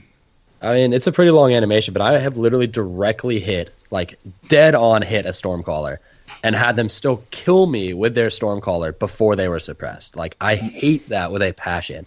So I would absolutely that would be the only change I'd make to Night Stalkers. I think their grenades are for the most part fine. I think their melee is fine. I think besides that, the subclass is totally fine where it is. That's the only change I would make. That sounds about right to me. I mean, they're the area control defender type super for that class. It makes sense. And the fix some issues with a sampler platter of exotics. I mean, I just think that means they're gonna make the lesser used exotics more viable. Personally, the Fabian strategy, the Red Death, anything that's not Mida isn't used very much, right? Let's see. Also, a lot of those issues though are archetype problems. Yep. That's very much true. If you fix some of the archetype issues, you'd fix a lot of exotics and make them more useful. So, I mean, I would maybe undo that range nerf that Thorn got hit with recently, just because they nerf the damage over time. And I know Thorn has its own like range fall off, that it's an exotic and it's basically completely independent of other hand cannons. But I'd probably undo that range nerf because it went from being like competitive in the meta to not even being used at all. But like you said, if you fix a lot of the archetypes, you're going to fix a lot of the exotics just by default, almost. So, and the last, supporting adjustments to the special ammo. I just think that means that shotgunners aren't going to get as much special ammo when they pick up a brick. What it should mean is that low impact gets more ammo, because right now that's not the case. I mean, that's like ammo 101 in terms of how you manage it. If it fires faster, it gets more shots. If it fires slower, it gets less shots. And they haven't done that yet. Like you get guns like the 2020 AMR, the sniper that has the lowest impact in the game. Literally takes 3 body shots to kill. It only has 4 in the mag, and it has less inventory than the 1,000-yard stare. It's like, why would you ever use that gun? Like, for infusion fuel. Yeah, so I can get everything else to 400. But it's like the 2020 AMR is useless. Give it 6 in the mag, like it should have, and let it start in the game with 12, and then maybe you'd have people using it. But in the meantime, if I can get a higher inventory on a gun that does more damage per shot, why would I not use the gun that does more damage per shot and has higher inventory? And it's the same way with shotguns. This is like common sense to me. And they didn't do it, and now they're having to go back, and I think that's what they're going to be fixing. All right. Anybody have any closing statements to say about the patch notes before we move on to the memory lane topic? Yes, I do actually. If they touch a fitting aspects, I'm gonna be super pissed. No. Hear me out. I'm gonna tell you why. It's not that it's a crutch for me. It's not that I use it as often as I use I use it more often than any other exotics. It's because this is a year 3 exotic, right? They've been through 2 years of knowing what works in the game, what doesn't work, and they consciously made an exotic that gave you all the damn perks that you can ever ask for on a warlock, except for increase in movement speed or jumps, and they release into the wild. See, that's my problem with Bungie, right? If they were to nerf it. Not because it's too good. Like, you consciously decided, let's have quick draw on it, and let's also give it increase of energy drain abilities. And then you turn around and nerf it when everybody wants to use it because you just didn't think that it wasn't going to be used by any other warlock. Like, are you kidding me? Like, that's my big problem. Like, you had time to say, you know what? let's just give them quick draw for free, and that's it. You had time. You decided to add shit to it, and then release it, and then you decide, oh, let's dial it back now because it's probably the most used Warlock exotic in the game now. That's my issue. I can understand if this was year 1 and you were dumb. This is year 3. You shouldn't. To me, I was like, did you really just put an exotic out there like this and expect nobody not to use it? Sort of like the Doom Marchers for the Titans. Right, but unfortunately, Twilight Garrison is the exotic for Titans. What is the other? For me, I use Claws of Ahamkara for double melees, or I'll use a Ram. Those are the other exotics I only use on a Warlock, but they pale in comparison to an Ophidian's aspects by basically what they have to offer. I like Claws because I like to slap people around. So when I'm not using Ophidians, I'm using Claws. But you're also answering your own question, and you already know Bungie's mindset with that. Mm-hmm. I think it's just they don't want best in slot. As soon as people start considering it best in slot, it takes a hit. So then my question is, when they were doing their fucking testing, they did not consider that at all. Like, that's the shit that bothers me. Like, you did not think this will be best in slot. Like, someone answer that question for me. When you made this exotic, you did not think that was going to be any good? Oh, they're definitely not going to use this over any other exotic. Like, you have to be a jackass to really believe that. I mean, they did nerf the Twilight Garrison. But see, that's the thing. That I understand. Well, they only nerfed the Twilight Garrison because they nerfed the Shade Step. Yeah, right. That's new functionality that wasn't necessarily in the game, right? That's new. You've had quick draw in the game. You had energy drain the game, and because I guess you wanted to boost Voidwalker abilities, let's put these two perks together. No one would ever replace the Ram and Claws of Ahamkara for this exotic, right? You're wrong, kid. I mean, I use Obsidian Mind, but then again, I also use the bad Juju with my Warlock, so I'm also the Nova Bomb throwing crazy person. Right, but unfortunately, that's the minority. I don't know any other person besides you that use Obsidian Mind. Mm-hmm. If they're not running Ophidians, they're running Ram or Claws. And that's what I'm saying. These were perks that were already in the game. This is nothing new like Shade Step. That was introduced. I can see where you nerf that because this is the first time you're putting something out there that has this difference in movement abilities. We're talking about two perks that's been in existence since beta, day 1. Probably. And so you had the bright idea to put them shits together, and then you realize, it is best slot in game. Like that's what pisses me off. That's what will piss me off if they were to nerf those. It's like, yo, you knew what you were doing, and I said this from day 1. Like, they're gonna nerf this shit, and it's gonna be stupid because I don't know why you had that out in the begin with. I don't think Ophidian aspects need to be nerfed, honestly. They provide good perks, and they're a useful exotic. I don't see them needing to be nerfed. It's not like having quick draw and energy drain is game breaking.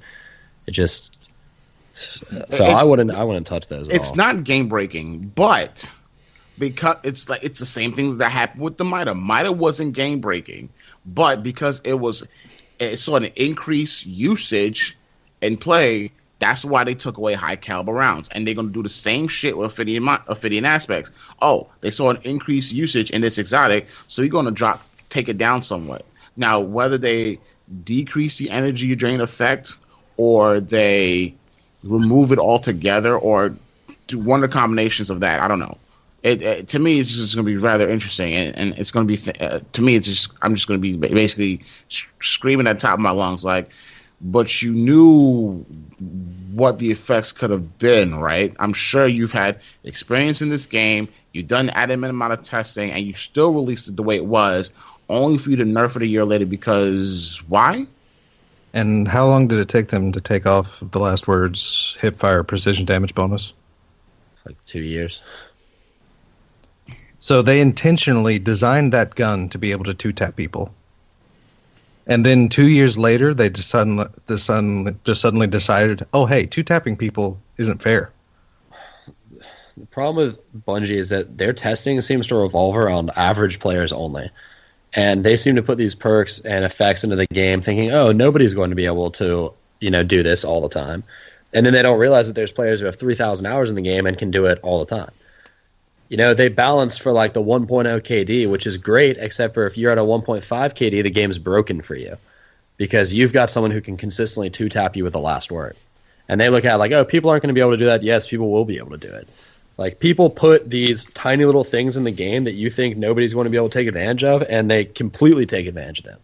Bungie's always done that. They've been balancing for the average player as opposed to balancing at the highest level. So the average player, yeah, their game experience might be fine, but anyone who's, a good player, because of skill-based matchmaking, is forced to play other good players, and so they're getting the same infuriating issues over and over and over again that don't make sense to be in the game in the first place. And I don't know why it is that they have these ideas that they don't see, oh, this is going to be overpowered. But it's been a consistent problem since year one, and we'll see with this balance patch, but every time they put something into the game, people will be like, holy shit, you're going to be able to abuse that. And then lo and behold, people can abuse it. Mm-hmm. And then they go and nerf it. It's like you said, did you really not think you were going to be able to you were going to be able to abuse the two-tap last word? Did they really think that would never, ever happen? Did they really think people weren't going to abuse Shade Step, weren't going to abuse Twilight Garrison? Shot package.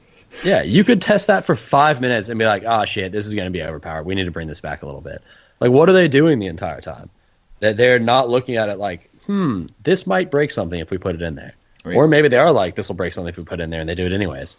I have no idea. I mean, you can see with the touch, even with the recent touch of malice, how they took how if you're using it on the last shot, it takes away the Armor of Light, Weapons of Light, Blessings of Light from the Titan bubble. That's a PvE, basically. That's only for PvE. I mean, I don't know anybody who uses Touch of Malice in PvP. If you do, well on you. I'm proud of you. I mean, when I saw that, I was like, okay. They didn't realize that somebody would figure out that with a Titan bubble is the nastiest combination. It's the Oryx killer. So, yeah, I like Touch of Malice in PvP though. If you use just the last bullet, it bumps it up to the damage of the Hung Jerry archetype, but it still fires as fast as the DIS 47. So you can kill people pretty damn quick with it. It's kind of fun. Which I was just thinking that's probably why they did the Blessings of Light thing, just without the explanation. All right. So we're going to move on to the memory lane topic. Merc, what's your number, 1 to 100? Closest without going over gets to pick a topic, usually tied to a memory, that type of thing. Any memory? Like in life? Any memory. It could be anything, yeah. Well, 97 is my number. You don't have one. Raven, what's yours? 73. Biz? 12. I'll take 42. And it is 35, so Biz. Okay. I guess. Do you recall a time that you played a game that pissed you so, like your first rage quit or your most memorable rage quit? We talked about that last week. Rage quit? Oh, rage quit. Okay. Rage quit. We thought. What? No. Okay. Yeah, Halo 2 on Legendary with the Jackal snipers, and they would one-shot you anywhere. And I legitimately quit that campaign and never played it again from that point. I beat it on Heroic, but I got to that point on Legendary and could not beat it and tried for so long. It was like, I give up. I'm not doing this anymore. It's not worth like the anger and the rage. But those goddamn Jackal snipers, dude, just one-shotting you every single time you'd stick your head out. It was brutal.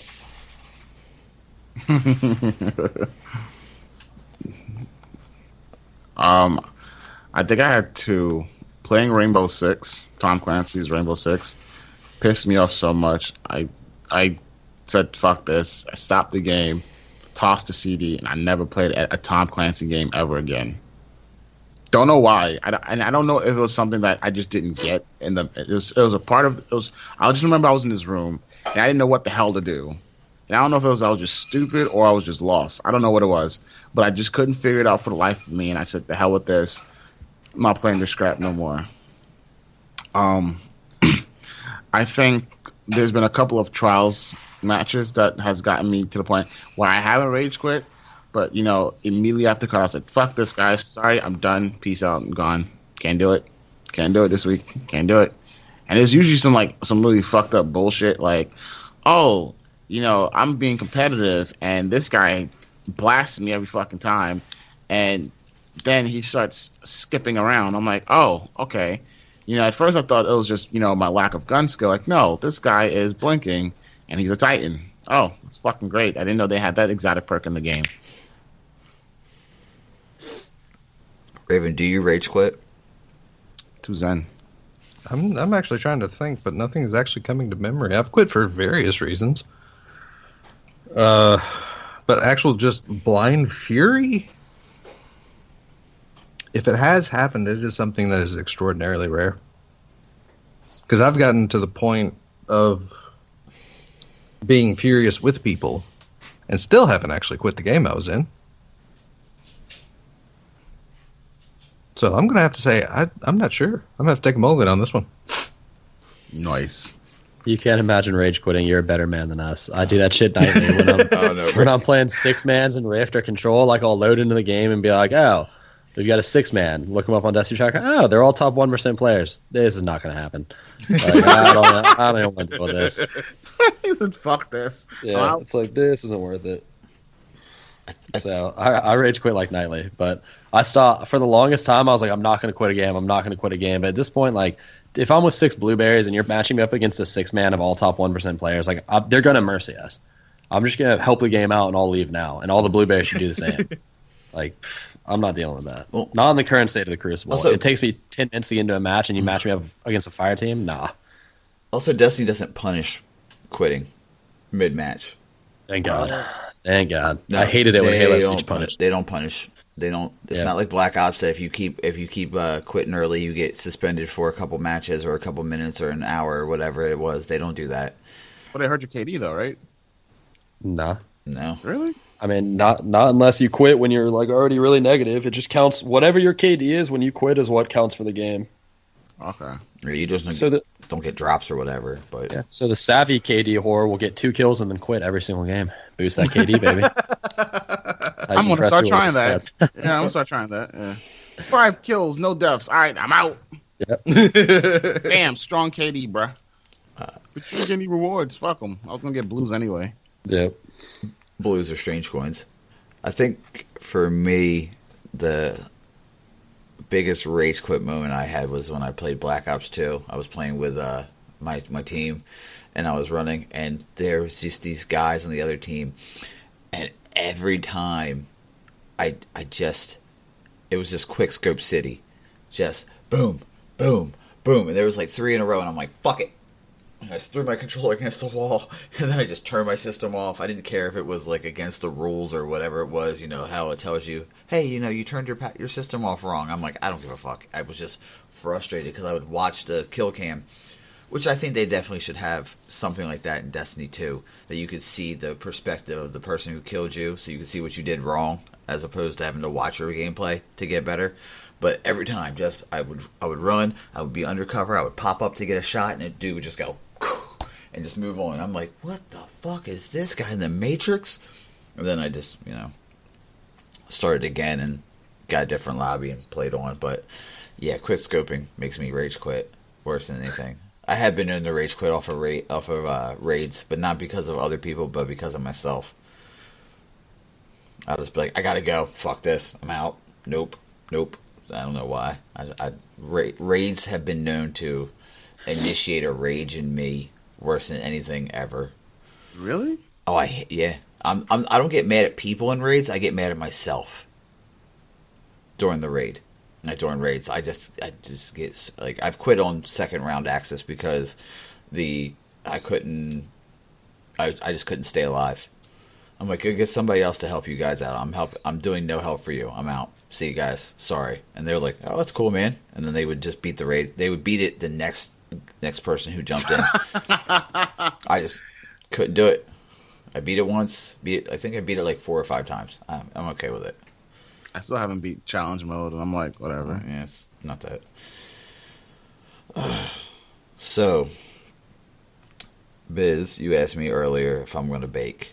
I am. I am going to bake. Bake first. You want me to, or you want to do it? Bake first. You want me to do it? Okay. Bake first. All right. This one's been stirring up in my loins for a week now. All right. I can't wait for this one. Des, do you have the timer set? No. Of course not.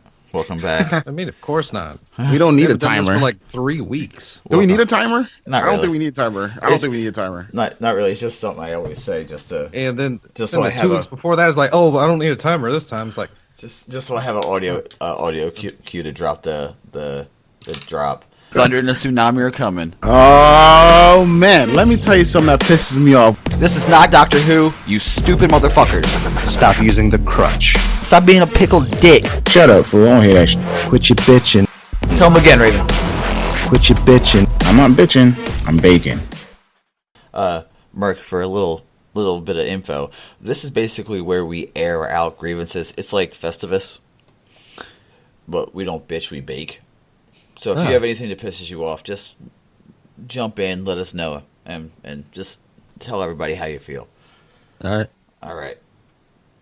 This one goes out to the very special people in the world who decide that they want to be super, super gross to any girl that they meet in any multiplayer game, i.e. Overwatch. For the example that I've seen, it was Overwatch.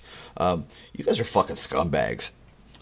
Really. I mean, the fact that if you, this is a girl, maybe I should ask her to put, my dick in their mouth or something like that. Some weird shit that you would just not ever ask a stranger in your life.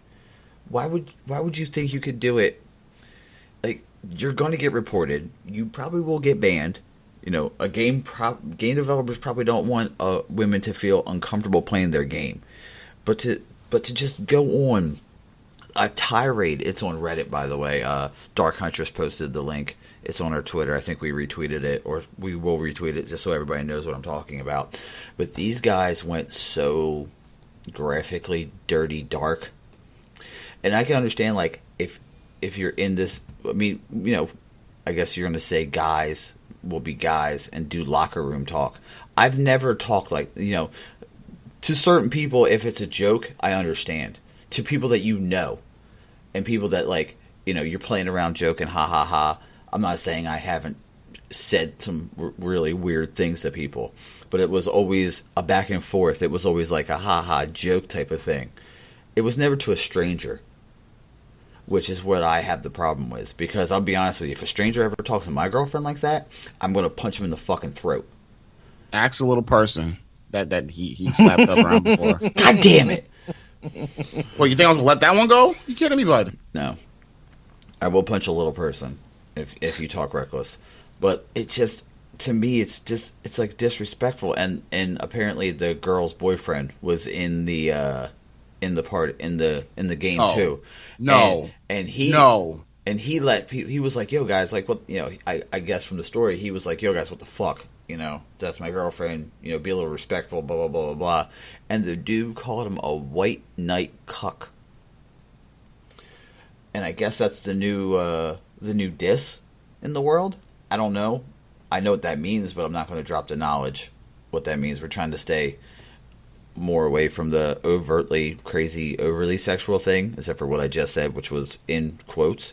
But I mean, as a guy, I can't see ever talking to someone else, some other woman, to a woman like that, a stranger like that. And then not, when the guy was like, da-da-da, hey, what the fuck? Guys, be a little respectful. And instead of saying, oh, my bad, and taking the high road, these guys just decided to further cement themselves.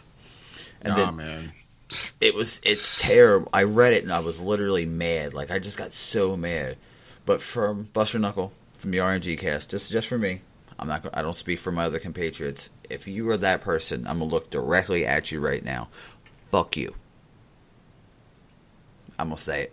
Fuck you. I'll second that, and I responded back to, it was a Huntress, right? Yeah. I said, that's not going to happen when I'm in party, right? Never. That's never. Like I have the rage of a million firing suns. Like, what you're not going to do is disrespect my friends. If I rage at somebody for even looking at me wrong, I'll definitely come at your neck if you say something out your face. And let me say something. If my lady played games and you said something like that to her, I'm just gonna find you. I'm literally going to find you. Like, that's just how I operate. Because if you're that much of a badass to say it on screen, then you must be that much of a badass to say it when I come to you in your face. So, get fucked, long dick style. All right, y'all. And I got something that pisses me off, which is on a different subject, if y'all don't mind, but it's scheduling conflicts. And unfortunately, I thought that this was at 8:30 in the morning, and so I planned a business meeting for between 11 and 12 today, and I'm getting a message that I'm going to have to go and take this call. So I'm so sorry, you guys, that I have to leave in the middle of this. It was an enjoyable time. Hopefully, if you guys want to schedule me another time, maybe after the patch, and we can talk about it, I'd love to come back. Oh, absolutely. I was a fool, and I talked to you about this last night, Buster, where I was like, we're at 8:30, right? He's like, not there. I was like, shit. You said 8. You said 8 a.m. Yeah. 8? I thought it was like super early in the morning, and we were going to have time. So I told the guy I could meet him at 11, but that's cool. So unfortunately, I'm going to have to go, but I really appreciate you guys having me on here. I'm sorry to run like straight in the middle of it, too. I think we only got through like 2 of the planned subjects that we were going to talk about, so we had a lot left. It's all right, man. We'll definitely have you back on. We'll work that out. I'll be in contact with you. Yeah, we'll have you back on soon. Yeah, at least within the next couple of weeks. All right, y'all. Thank you a lot for having me, though. Appreciate no problem, it. man. All right, bye. Bye. See you, buddy. We were talking about how people are disrespectful to female gamers, saying derogatory things. And if you would ever play a game and someone said something to you, you let Papa J know, and Biz will handle business. Yeah, I will. Yeah. And I'm sure Des is eerily quiet on this one, but I'm pretty sure if you ever talk really crazy around any of the female gamers that are in our that's a straight to kill you. There's no words in the Revolution. If you come at Scully the wrong way, or Dark Huntress, or Worse than Stone, or Hellcat, or any of the other future female gamers that we have in our clan, you will have the entire Revolution at you, and it would be a bad time. Because we will talk about you on the podcast relentlessly. Talk about you. If you knew where I work, you wouldn't do it. Just put it that way. So go ahead, Biz. Let them know what you got to talk about.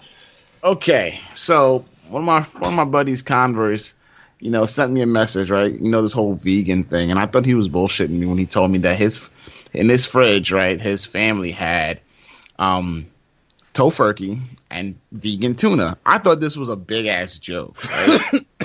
Wait, vegan what? Tuna. If you check the Twitter right now, I just posted it. Mm-hmm. I've had vegan chicken because one of my the guy. Hold on. Side note: the guy who did the brand new title board for us is really. Is a straight vegan. Like, he isn't a vegetarian, he is a vegan, and he was cooking it. I'm like, is that chicken? He's like, it's vegan chicken. I'm like, give me a bite, just give me a piece. And he gave me a piece, and I was like, okay, all right, I'm never gonna eat this again, but I tried it once, so now I know. Okay. Then I get a picture of a can of vegan tuna, spelled Toona, and it set me the fuck off. Like, are you kidding me, bud? You know how I feel about tofurkey. Fuck you. Now you're going to put vegan tuna out there. I'm like, are you fucking kidding me? You miss fish that much that you want to veganize it? That's fucking ridiculous. That angered the very fire of my soul. How do you get fish flavor in plant-based food? How do you do that? Someone explain that to me. And here's what killed me the most. They put the shit in a can. Like, are you kidding me? It's not real fish. It's fucking plants. It's tofu. And you want to put it in a can for what? You done wasted resources on putting some plant-based bullshit in a fucking can. You gotta be kidding me, bud. Black pepper. What you got? Garlic salt next? Like, that shit angered my fiber. People, what are we doing to food in this society? Vegans, please hear my cry, hear my plea. Stop fucking food up. Hashtag Stop fucking food up, because that's what you're doing with vegan fish, vegan meats. Like, whatever happened to straight eating vegetables? You want a burger? You take a portobello mushroom and you made a burger out of it. That was what you did. Or rice and black beans. Last night, my family and I, we went to dinner at a place called Farmer's Fisher's Bakers. And my fiance sat next to me and said, "Oh, I want to try the tofu burger." If you saw the look I had on my face, I literally was disgusted. Like, you're not gonna eat this in front of me. Was it the same look on your face that when she said she would try maple syrup? No, it was worse. Prime rib? It was utter disdain from the fiber of my being. And she's like, "What happened, babe?" I said, "I fucking hate tofu. I'd rather you get overcooked meat than you eat tofu in front of me." And then, one of my other friends like, "You really want to do that? You really want to eat that? I mean, there's other things on the menu that's there. You really?" And she's like, "No, I'm really interested." And we kind of talked to her, like we talked about it. And she's like, "Okay, fine, I won't do it because I want people judging me." And I'm looking at her like, "You're not gonna eat that in front of me. I refuse for you to eat that in front of me." Like, that's how much I've grown to hate tofu. And to see vegan tofu, and it says on the picture, 100% plant-based. So delicious. Who the fuck are you kidding? Who are you lying to? Who are you trying to fool, motherfucker? Like, you want to get tuna flavor into a plant? Really? How do you get tuna flavor? Seriously. People, stop fucking up food. Yeah. Seriously. It really does say TOONA. That is ridiculous. That is ridiculous. I don't get it. I don't say don't get much protein, but you don't fuck up Oh, she's on now. Come on, tell her to come on. She's watching. Oh. She's making the case that they're not getting enough protein in their diet, and so this is. So then here's why I don't understand. Come on the show, man. She's washing dishes, so when she gets on, she can come on. Here's why I don't understand. Okay, you got a can of vegan fucking tuna. Oh, let me make a fucking tuna fish sandwich with veganese as well. That's just some fucking crime right there. Why is it a crime? Because you're taking stuff that doesn't need to be veganized and trying to make it veganized because somebody thought, well, I miss the taste of tuna fish. I miss the taste of real mayonnaise. This might get you, Biz. I hate tuna fish. I hate it. I hate it. You have to abide by what? Being vegan is not a religion. It's a choice. Unless you have severe food allergies. So Des, here's another moment of when Biz and Lady and his fiance are just gonna have a good 10-minute tirade on the show, and we're gonna laugh. We're gonna laugh because look at it. You can see in his face. He's about to let her have it. But wait, I can't eat shrimp. You don't see me trying to veganize that bullshit. I don't eat crab. I don't eat shellfish. But you don't see me trying to fuck it up. Here we go. I choose not to eat because I can't eat it. But that doesn't mean I'm going to replace it with some artificial bullshit. I am coming at people's necks. Crab is awesome. If you're not allergic to tuna imitation fish, crab is just legit fish, though. No. Imitation crab is legit fish. But what I'm saying is, no. It's made from actual fish. It's not made from plant-based tofu garbage. Tofu is garbage. Yes, it is. And I'm so glad that sweet baby Jesus did not allow that to happen last night. What? You'd have been on the podcast anyway. So either way, but I don't eat shellfish because I'm allergic. But what you're not gonna find me to eat, shrimp furky, or vegan crab legs.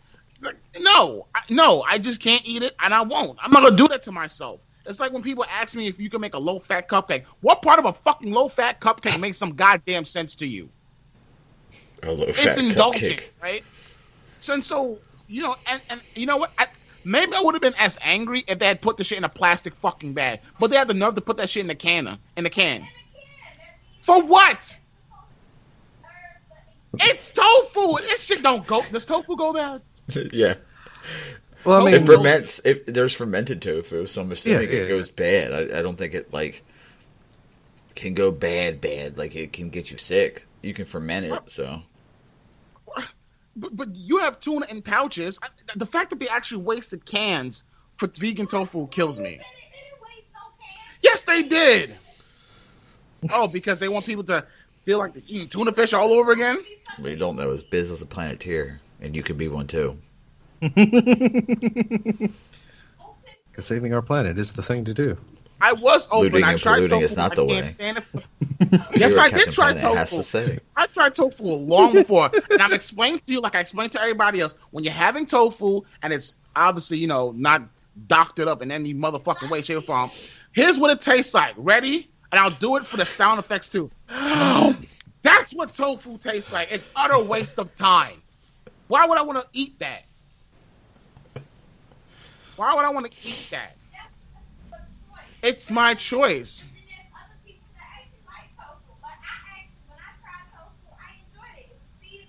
Buster likes tofu.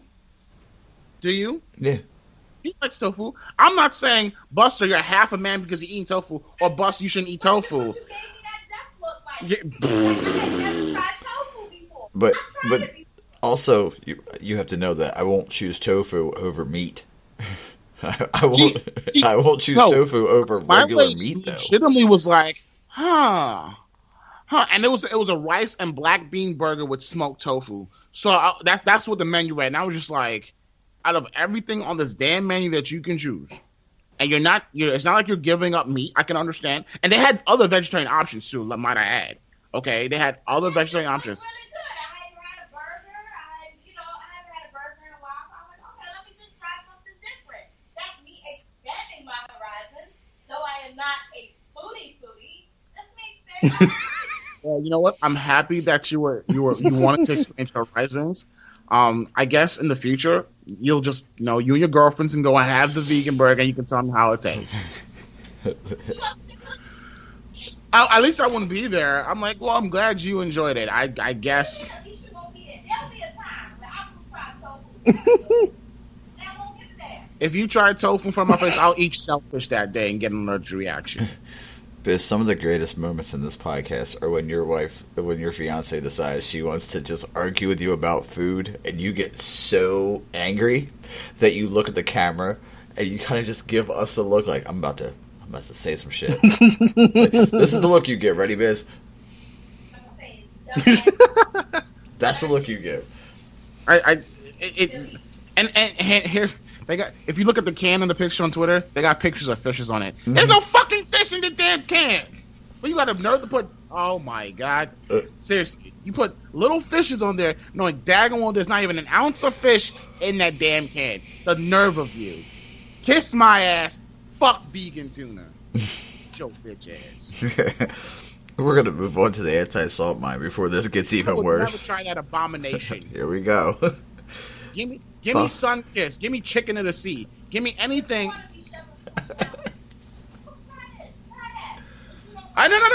If you don't want to try it, that's fine. That's on your business. That's your prerogative. But what I'm not going to do is force you to eat tofu. Never would I have tofu in my house.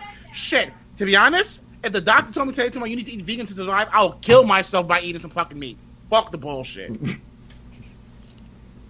So follow at Justin Sua on Instagram and Twitter to get some your daily positivity in your life.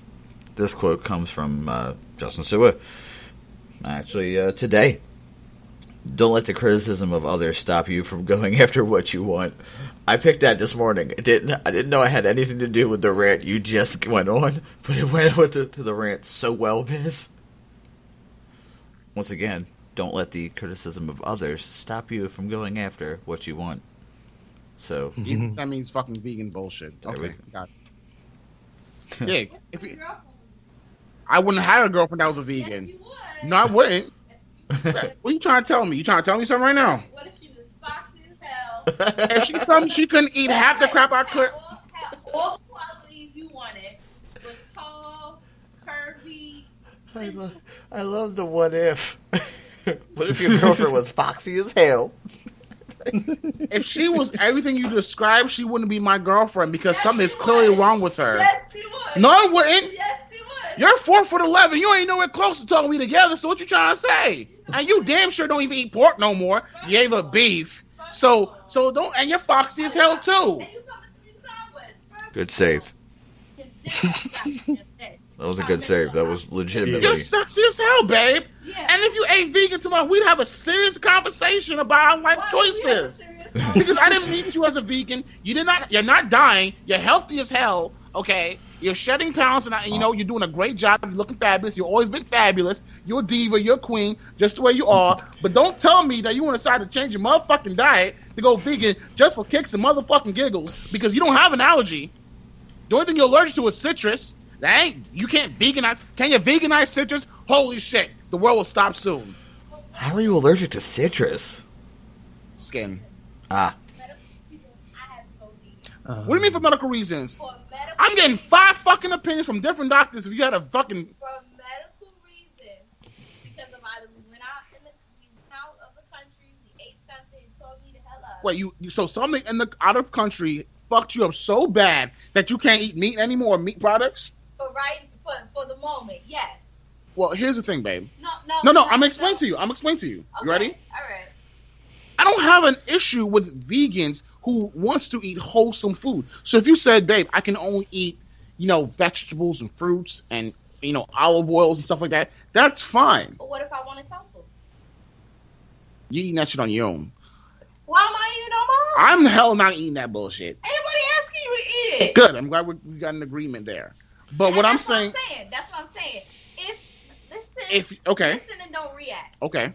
So, let's say... There's a look. Whatever. Okay, it's before my time, during my time, whenever. Before the engagement. Found somebody that was a vegan. She was fly. She had curves. She was the height you wanted. She had the ass you wanted. You still wouldn't now? No! Oh, you're lying. I'm not lying. You're No! lying. What was the third question I asked you? Can you cook and what? If you told me vegan, that's conversation ender right there for me. That was the third question? Yes. What's your name? Where you from? Can you cook? Literally, ask her. You can ask her. That was the third question I asked her. Can you cook? Asked me, can I cook? And then you also asked me, can I bake? I asked you what I could. But I did. Yes, you did. And you told me you could do German chocolate cake. You told me other different chicken dishes. Yes. If you told me vegan, I'm like, you're a good friend. Good friend. So what if the girl said, Friend okay, zone. but I do Friend zone. I chose to be a vegan after some time. Think about After some time, okay. After some time. I'm I chose honest to with be you. a You can after put some vegan time. plates at your But I wedding all you still want. have No to one's going to make pick them. other dishes I don't trust that her. are I don't trust her. I would never trust somebody that will cook something that they won't eat. really. He has points. He does have I would points. never trust somebody who will cook something they won't eat their damn selves. Hell no. For their own diet Sure. choice. Hell no. Hell no. And it's not like they so people ask me, can I cook shrimp? Yes. But I don't cook shrimp because I can't eat shrimp. But if my fiance say, I really want you to cook some shrimp, okay, fine. But I wouldn't cook it just because. You have to really ask me because I don't cook something I can't eat. Because how would I know that it's up to par? Like I said, I've had experience cooking shrimp before because I was able to eat shrimp at one point. The allergy developed when I got older, but I knew how to cook it. But I'm not, if I'm totally against animal products and then say I can cook you a steak, I'm looking at you like, what the fuck do you mean though? But let's ask. I know how you feel about it. Let's ask the guys Okay, how they feel about it. guys, did you hear the question? You can't put them on speaker. No, because the mic will pick it up. So yeah, take these headphones. Here, What was the question? one come close. Okay. Hello. Hello. Hello. Yeah, 'cause he's a little extra. So I would like to hear from you guys' opinion based on this debate. Like, would you still, if it's something that you don't eat, or if the girl has a different diet than what you currently eat, would you still give her a chance? I mean, I'm kind of going through that right now anyway because I'm doing meal prep and my girlfriend isn't. But that doesn't mean she's, we're still eating good. It's not like she has an allergy or an aversion to it. But I mean, I'm okay with it. Okay. I do agree that being with a vegan would have a lot of difficulties cooking 2 dinners, 2 meals every time because I'm not going to eat a vegan meal, to be honest. Okay. But I'm halfway going through what's your suggestion right now. Okay. Okay, next.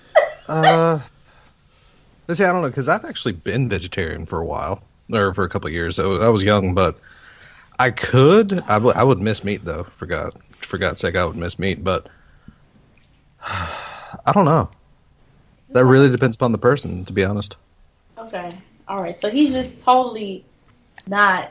Okay. So everybody is willing. Everybody else is willing, even though it would be difficult. But this one is just like totally in his own little bubble. No. Hear me out.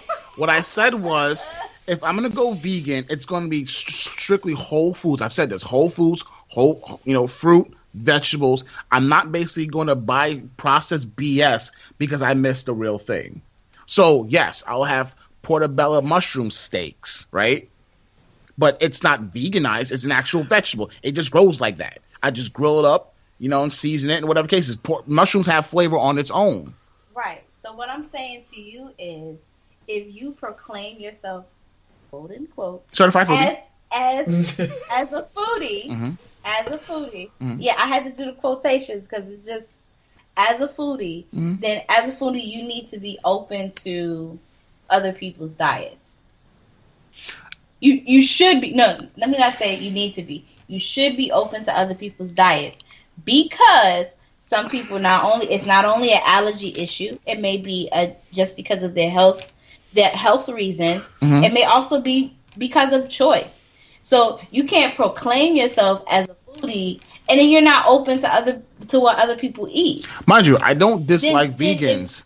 I'm just saying that when you want to process stuff, that's what bothers me. When you're processing items, when I'm like, well, I thought the whole notion of being vegan because you don't want to do anything with animal byproducts and you want to eat more wholesome food. Maybe the wholesome food is what trips me up because every vegan I spoke to ate wholesome food. Right. But when you're making tofurkey, toducken, that's what gets me. Veganese, vegan meatballs. I'm like, that's where it drives me nuts. So his problem isn't the vegan itself; it's the fact that they're processing stuff to taste like real meat.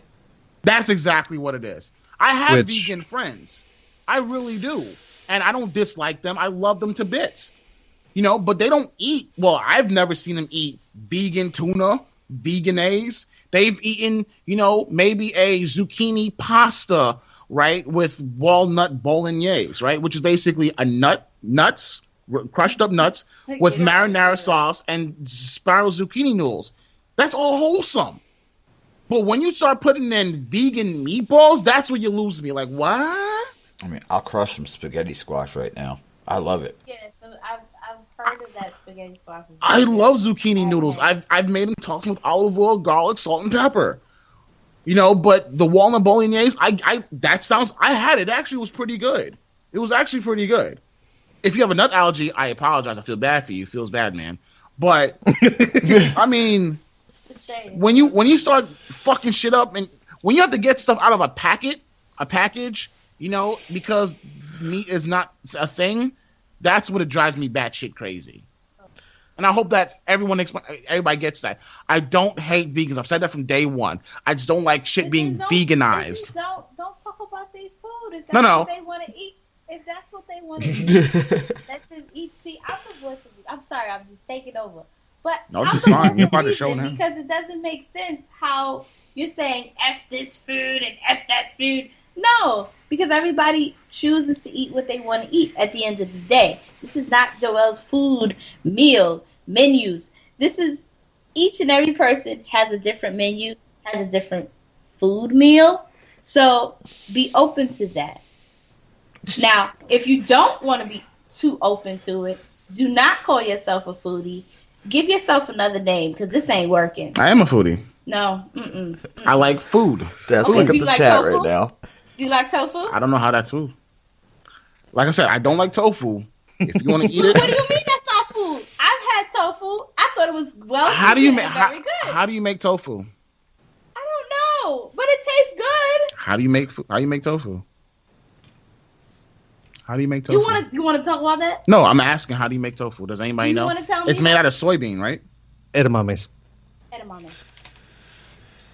Tofu, also known as bean curd, is a food made by coagulating soy milk and then pressing it into the resulting curds into soft white bricks.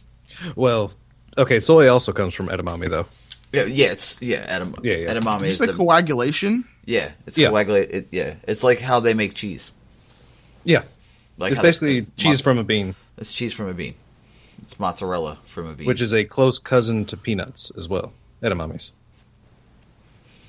I learned that from Alton Brown and Good Eats. Thank you, Oh, guys. Brown, for come on the show. educating him. Thank you, Miss Biz. What? You have a good Tofu. day. They said have a good day. Thank you. All right. Hey, Biz, can I ask a question? When she had the headset on, did she have it on like this? Those who said hello to No. you. Hello to you guys, too. Did she have Why? it on, did she have the headset on like this, Biz? No, why? It just looked like she did the way she was standing, that's all. Nah, she had it on fully. She had it on. Oh. Yeah. Yeah. In case you missed it. They are legumes, just like peanuts and cashews are legumes. In case you missed it, Munch said he doesn't eat anything that doesn't have meat in it unless it's 4-cheese pasta and or mac and cheese. Nom nom nom. So, Yes. Minus the ketchup. minus the ketchup. Which I will also say I do agree with you in the fact that unless it's an allergy, I don't get the imitation meats. But that's probably more also kind of like Scully mentioned. Hello to everyone that It's shouted me companies out capitalizing on that. Here she comes. She said no. She wanted to say hello to everyone that shouted her out. You know, she loves you all. She's part of the RNG family. We're working on getting her a Discord account. That's gonna That'd be be a glorious. fucking riot. That would be glorious. Oh yeah, it would be. You see who I'm with her? When I'm going raging balls to the wall, she's like, well, babe, you need to consider X, Y, and Z. And I'm like, are you fucking kidding me, bud? We're gonna move on to the RNG topic. Since there's only 3 of us now, I guess we'll go to 75. Raven, what's your number? 72. 40. 21. Still pissed off about that damn tofu. Yeah, you are.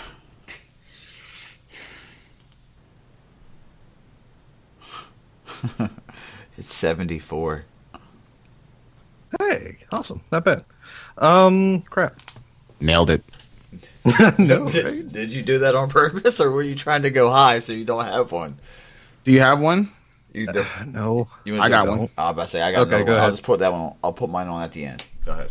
All right. So since we're in the spirit of talking, patches and stuff, I assume some new weapons, new exotics are coming out.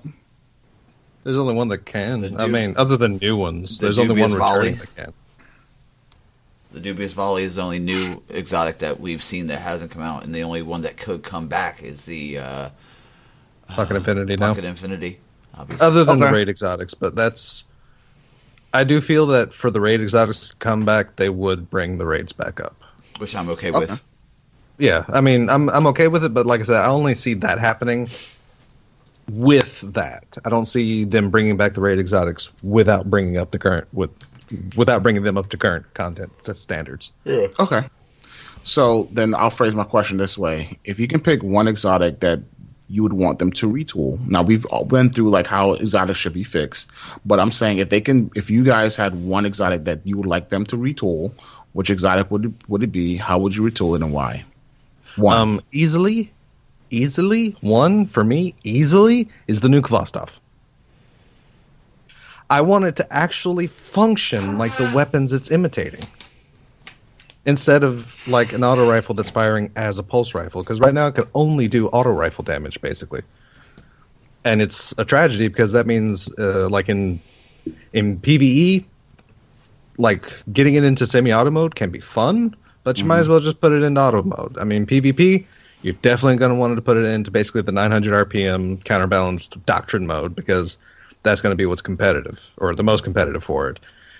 But I do feel that it could be more fun if it could actually function as these other as these other weapon types. So that's one thing I would definitely hope to see, or I would myself would actually change. You said that really quickly. Oh, because that's the way I've wanted Kvostov to work. I wanted it to work as what it imitates, and it doesn't. And it's like, I get why it doesn't, because makes sense that, air quotes there, that it functions as an auto rifle regardless of how it fires. It makes sense, but that's not as fun as an auto rifle that can actually become these other weapons, basically. Okay. Buster, what about you? My gut was, everybody's probably guessing I'm going to say Telesto. Telesto!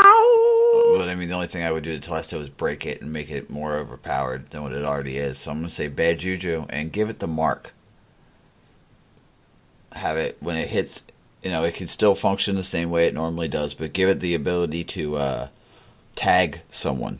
Like, I put 2 shots, you survive, you step into cover, I can see where you are. It's not game breaking, it just gives you the ability to set a better pick, basically. Have them emanate that green smoke. There you go.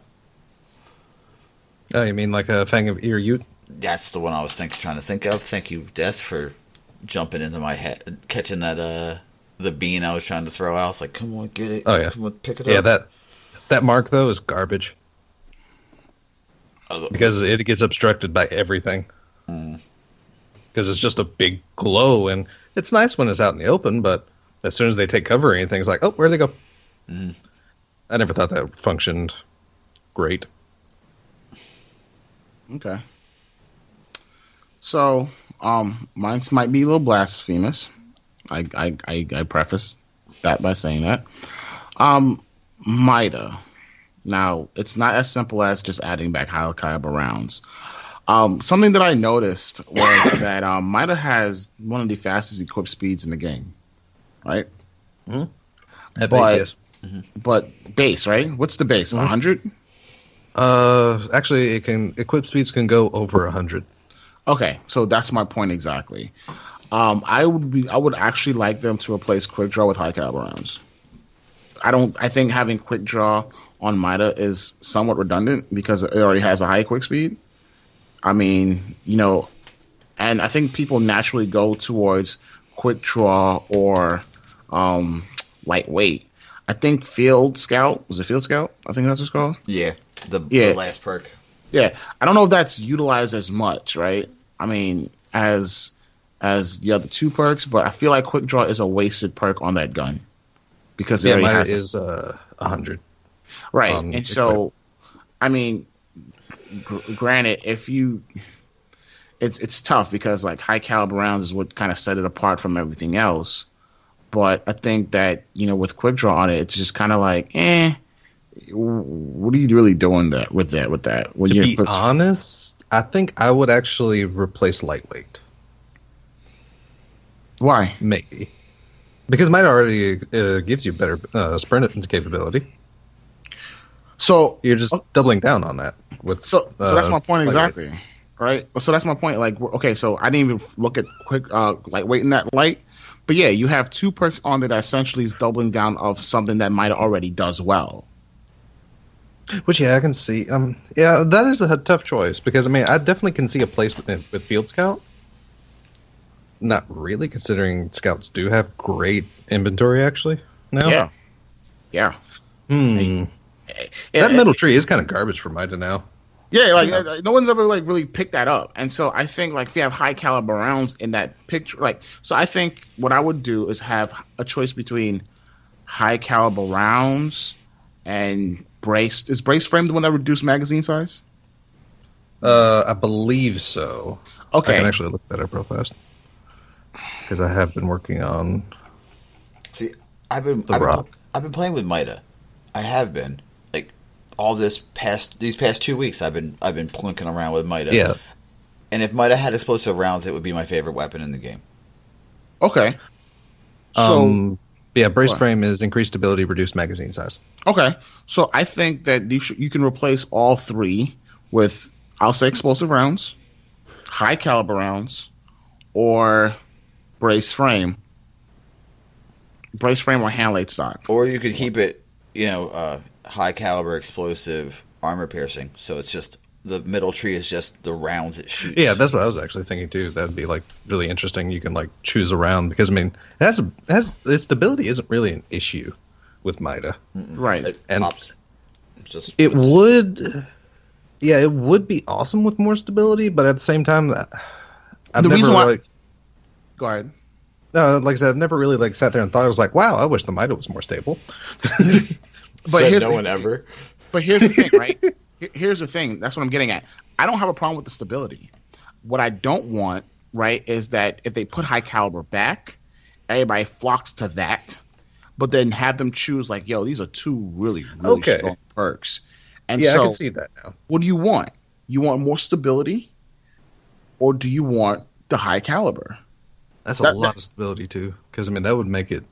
Good God, that would actually make Mida laser beam, Right, but at the cost of not having high caliber rounds versus it being and with a ultra- slightly and, lower, and less magazine size. And right. Yeah, So more instead of magazine slightly size. 21, make it like 17. which is probably what it would go to, with braced frame. That's what I would love to see in a Mida, and I think that would make it a lot more. Mind you, Mida is one of my favorite guns, apart from the last word, and that's what I use when I'm not using the last word. But I feel like having that whole middle tree perk revamp can make that gun super fun, still competitive, but not overpowered. Because now you're like, okay, I have an awesome perk tree to choose from, and Mida doesn't have great hip fire accuracy, so it's not like you're going to be challenging, pulses at a closer distance. I mean, I will still try it. Not going to lie to you. I know, right? It'll Not just gonna be lie, fun. I'm still try it. It'll still be Backpedal fun. and just keep tapping the trigger. Right. But I think that would be an awesome, and that would definitely make it a more multifunctional weapon. Would it be OP? I don't know. I can't say that it would. I can't say that it wouldn't. I mean, Mida is a really sweet gun. It does everything, and it does everything well. But you have perks on that tree that literally doesn't make any sense for that gun. With the base that it has right now. I looked at the middle tree today because I just unlocked the second tier, the quick draw, and I did actually think that this really doesn't make sense for the gun. I mean, other than Field Scout, really. In the tree it has now, I mean, you could design the tree that you want, obviously, and it would be the best tree, and it would be the best perk for it. But in the three that they have now, why would you not want more rounds? Well, I mean that's more rounds in reserve, and again, right now scout rifles have an abundance of rounds in reserve. Nobody's running out of Mida in PvE or PvP. Nobody. Because that was one of the things that they changed between the. That's one thing that Bungie wanted to change between scout rifles and hand cannons. They wanted to bring the hand cannon range down, and they wanted to make them different, even though they're both high skill, high reward, because they have the scouts and the hand cannons have the highest crit modifiers. So they wanted to separate them by having hand cannons with a lower inventory size and then bringing up scout rifle inventory size. So scout rifle inventories are really good. And it's funny because I don't even remember Mida being affected back when Field Scout maximized rounds in clip. I think Mida even still stayed at 21 then too. Because I think it has the maximum rounds Yeah, it that does. Sark can hold. I think it has the maximum rounds of any scout rifle. Oh, that's for sure. But I'm saying like back before they changed it, Atheon's Epilogue used to be able to hold 99 rounds in clip with Field Scout. But then they took it out that the Field Scout doesn't affect rounds in clip anymore. It affects your inventory. Because the extended mag was dumb and pointless when Field Scout did what extended mag. Right. Right. But are my proposed changes game breaking? Damn it, Mercules. But I want to hear Dez's thoughts too. I definitely want to hear what he says, because if he says OP, then it's OP. That's hard to say, and I don't think I, as one person, feel confident enough to really say set down a set thing. because especially, I mean, one of my favorite things to do with Mida, especially when I had high caliber, was to challenge snipers. That was like something I mean, that was like my thing to do. Oh, this dude's hard scoping me. Let me put a few shots on him. Let me lay down some covering fire at the very least and just get his aim off target. So it wasn't really about killing the sniper. It was just really with, deterring that shot helps my team. And to be honest, I don't see, like, I'm one of these guys that they took... So they took high caliber rounds off a fairly fast firing scout rifle archetype in Mida. Mm-hmm. But of course, the Distant Star can still roll high calibers. The Clever Dragon was introduced, one of the fastest firing, because Clever Dragon, I think like Doctrine, fires a bullet a frame. So I mean, this is... And these two archetypes have high caliber, so they're like the most affected by it. So I mean, it's like, really, it's like there's certain moves that Bungie makes that, like they said, it seems common sense. Like, why would you do this? And then they do it. That's like when Taken King, just before it came out, and what was it, the Irene type sniper rifles that had luck in the chamber? Yeah. And that was just on the heels, like literally just on the heels of them dealing with final round on Ifrit's spear. And all of a sudden we're being put into a similar problem that a lot of these players saw, but they were very hush-hush about it because it's like, they're going to catch this, right? I mean, surely they wouldn't do this thing again. Well, guess what? They did it. I mean, they do know that we're gonna use the shit out of this. They do know that, right? I mean, that's just they're not gonna do it. Okay, cool. We're gonna use it. I mean, yeah, and like this is like a lot of talks I have with Converse, because I mean, he, like a lot of people, can get frustrated in just the simple things that Bungie seems to miss. And right now, my only defense is the fact that Bungie is a small team for their undertaking.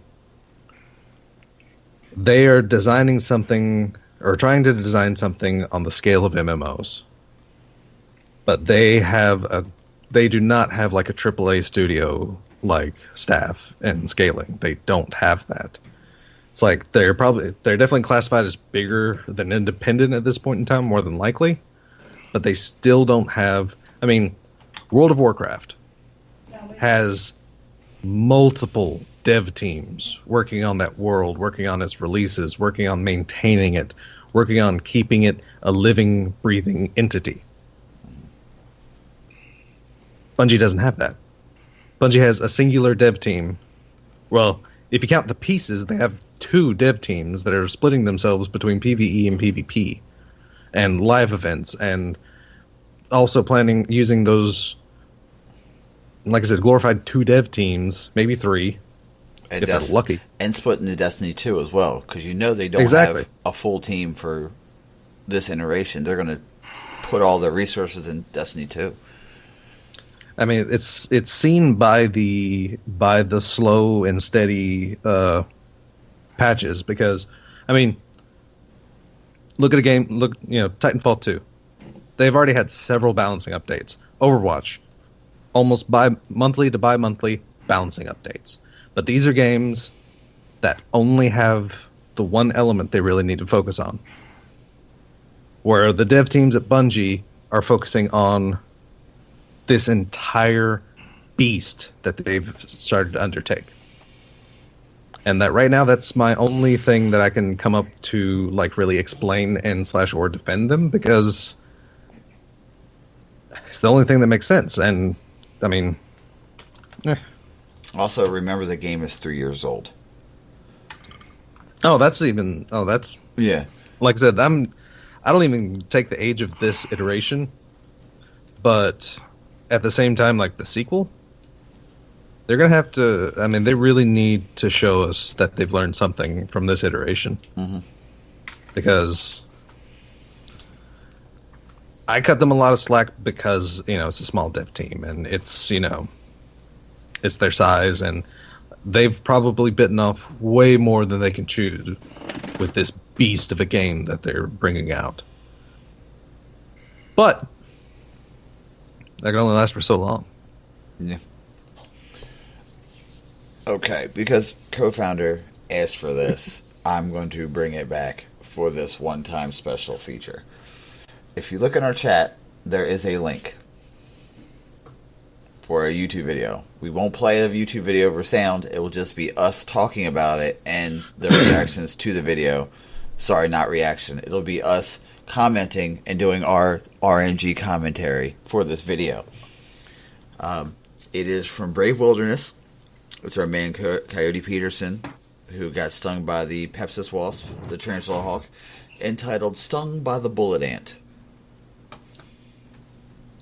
Why would you do that? Well, you're going to watch it, Biz, and then talk about it. You just let me know when you start the video so we can start together. I can't. I need to play it on my phone. Okay. But So, I don't know why people do this foolishness. you're just going to say that off the top? Yeah, I don't know why you want to fuck with nature like that. There's things out there that can kill you, bud. I know, right? I don't get it. It's like running up and poking a bear with a stick. Or if you want me to, It's like Buster going camping. Yeah, I'm not doing that shit. Okay, I got it up. Alright. Can you put the link in the chat? It is. No, in the Twitch chat. Oh, in the Twitch chat. Yeah, I can do that. Give me 1 second. Ladies and gentlemen, I'm just gonna put this preface by saying, don't do this fuck shit, man. Don't do it. Don't do this dumb shit.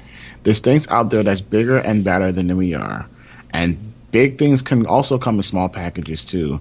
Really, go fuck with a tarantula. Go fuck with one of those venomous spiders, and see if it don't knock your bitch ass out.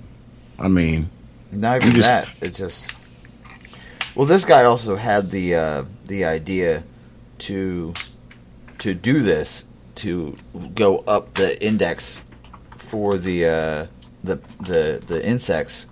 He got stung by the tarantula hawk. He got stung by the Pepsis wasp. He got stung by everything, and this is the top of the sting index. So, all right, you guys ready to hit start? Yep. All right, now. Just a fucking dummy. Is it him just reacting They have caught as a we bullet speak? ant. No, I'm just saying, he's just a fucking dummy for wanting to do this BS. And I am too. I can't get with this. Yeah, it's a 20-minute video, but I'm gonna tell you where it is where he got stung by the insect. I'm gonna tell you that where supposedly he has the gets most stung. painful sting Tell me now. in the insect kingdom. Get this shit over with. I think I'm gonna be fine, but guys, the heart rate is going today. This little ant is feared by a bunch of people. That's with the indigenous on my people. forearm. Look at that. I think that's so ignorant. Okay, it's just trying to climb out of the glass. I don't know if it's realized it's Okay, hold on on. the table. I'm Coyote Peterson, and I'm about to take on 12 minutes and 55 seconds in.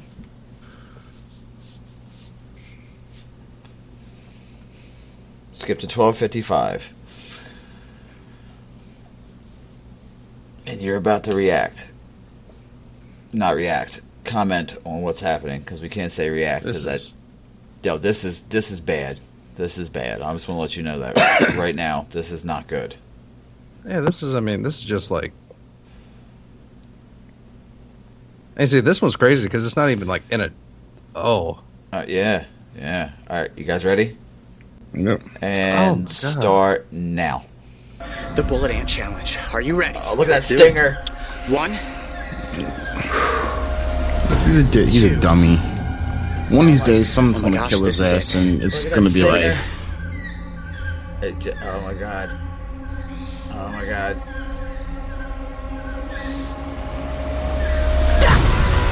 Oh, it's stuck in my arm! It's stuck in my arm!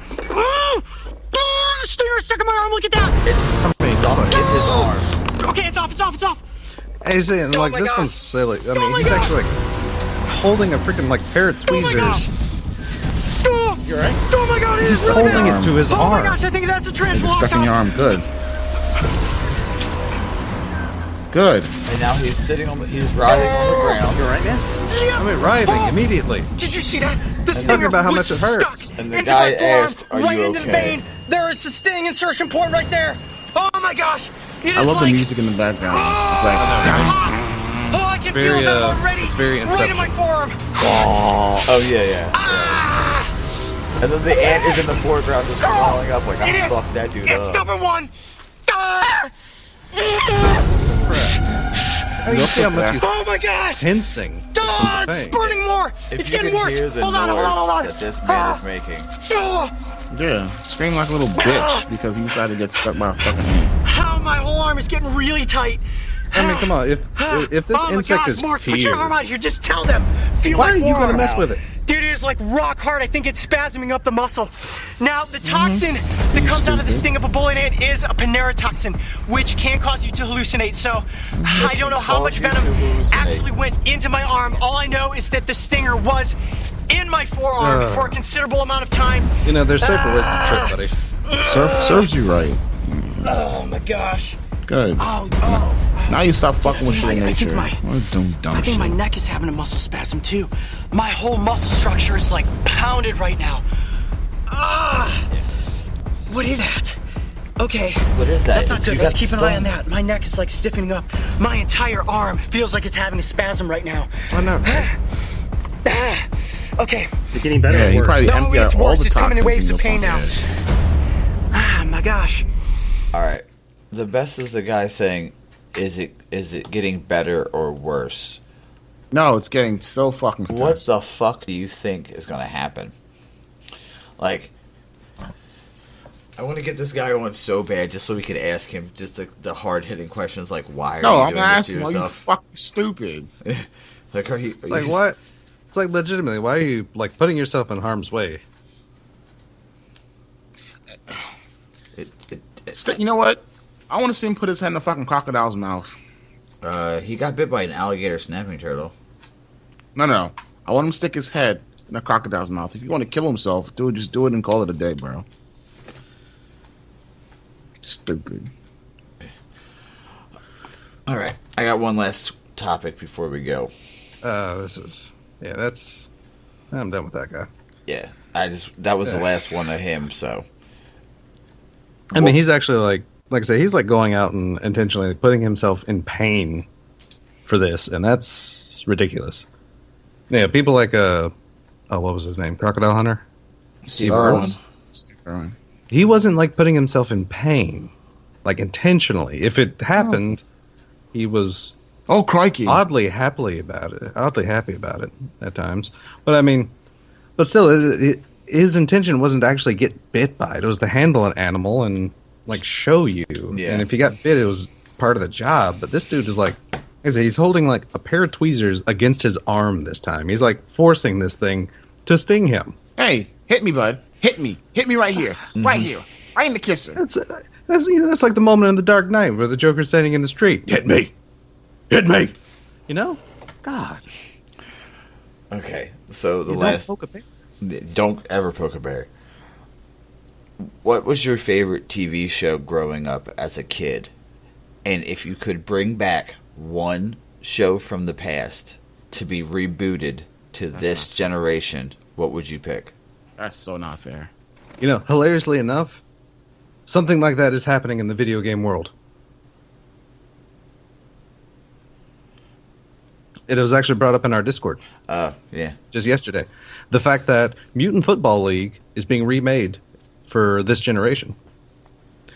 And the fact that Mutant Football League, the original game on the Genesis, and Mutant Hockey League were the two games that actually inspired an entire 2-year run of a cartoon series known as the Mutant League. And it was a very twisted and demented cartoon, as I remember. But yeah, they're actually bringing that back. And it looks like fun as balls. Yeah, when co-founder posted that video, I was like, "Why does that seem vaguely familiar to me?" Like, why That's does because that was one of those That's because it really was one of weird those fucked up cartoons from back in the cartoons day. Yeah, exactly.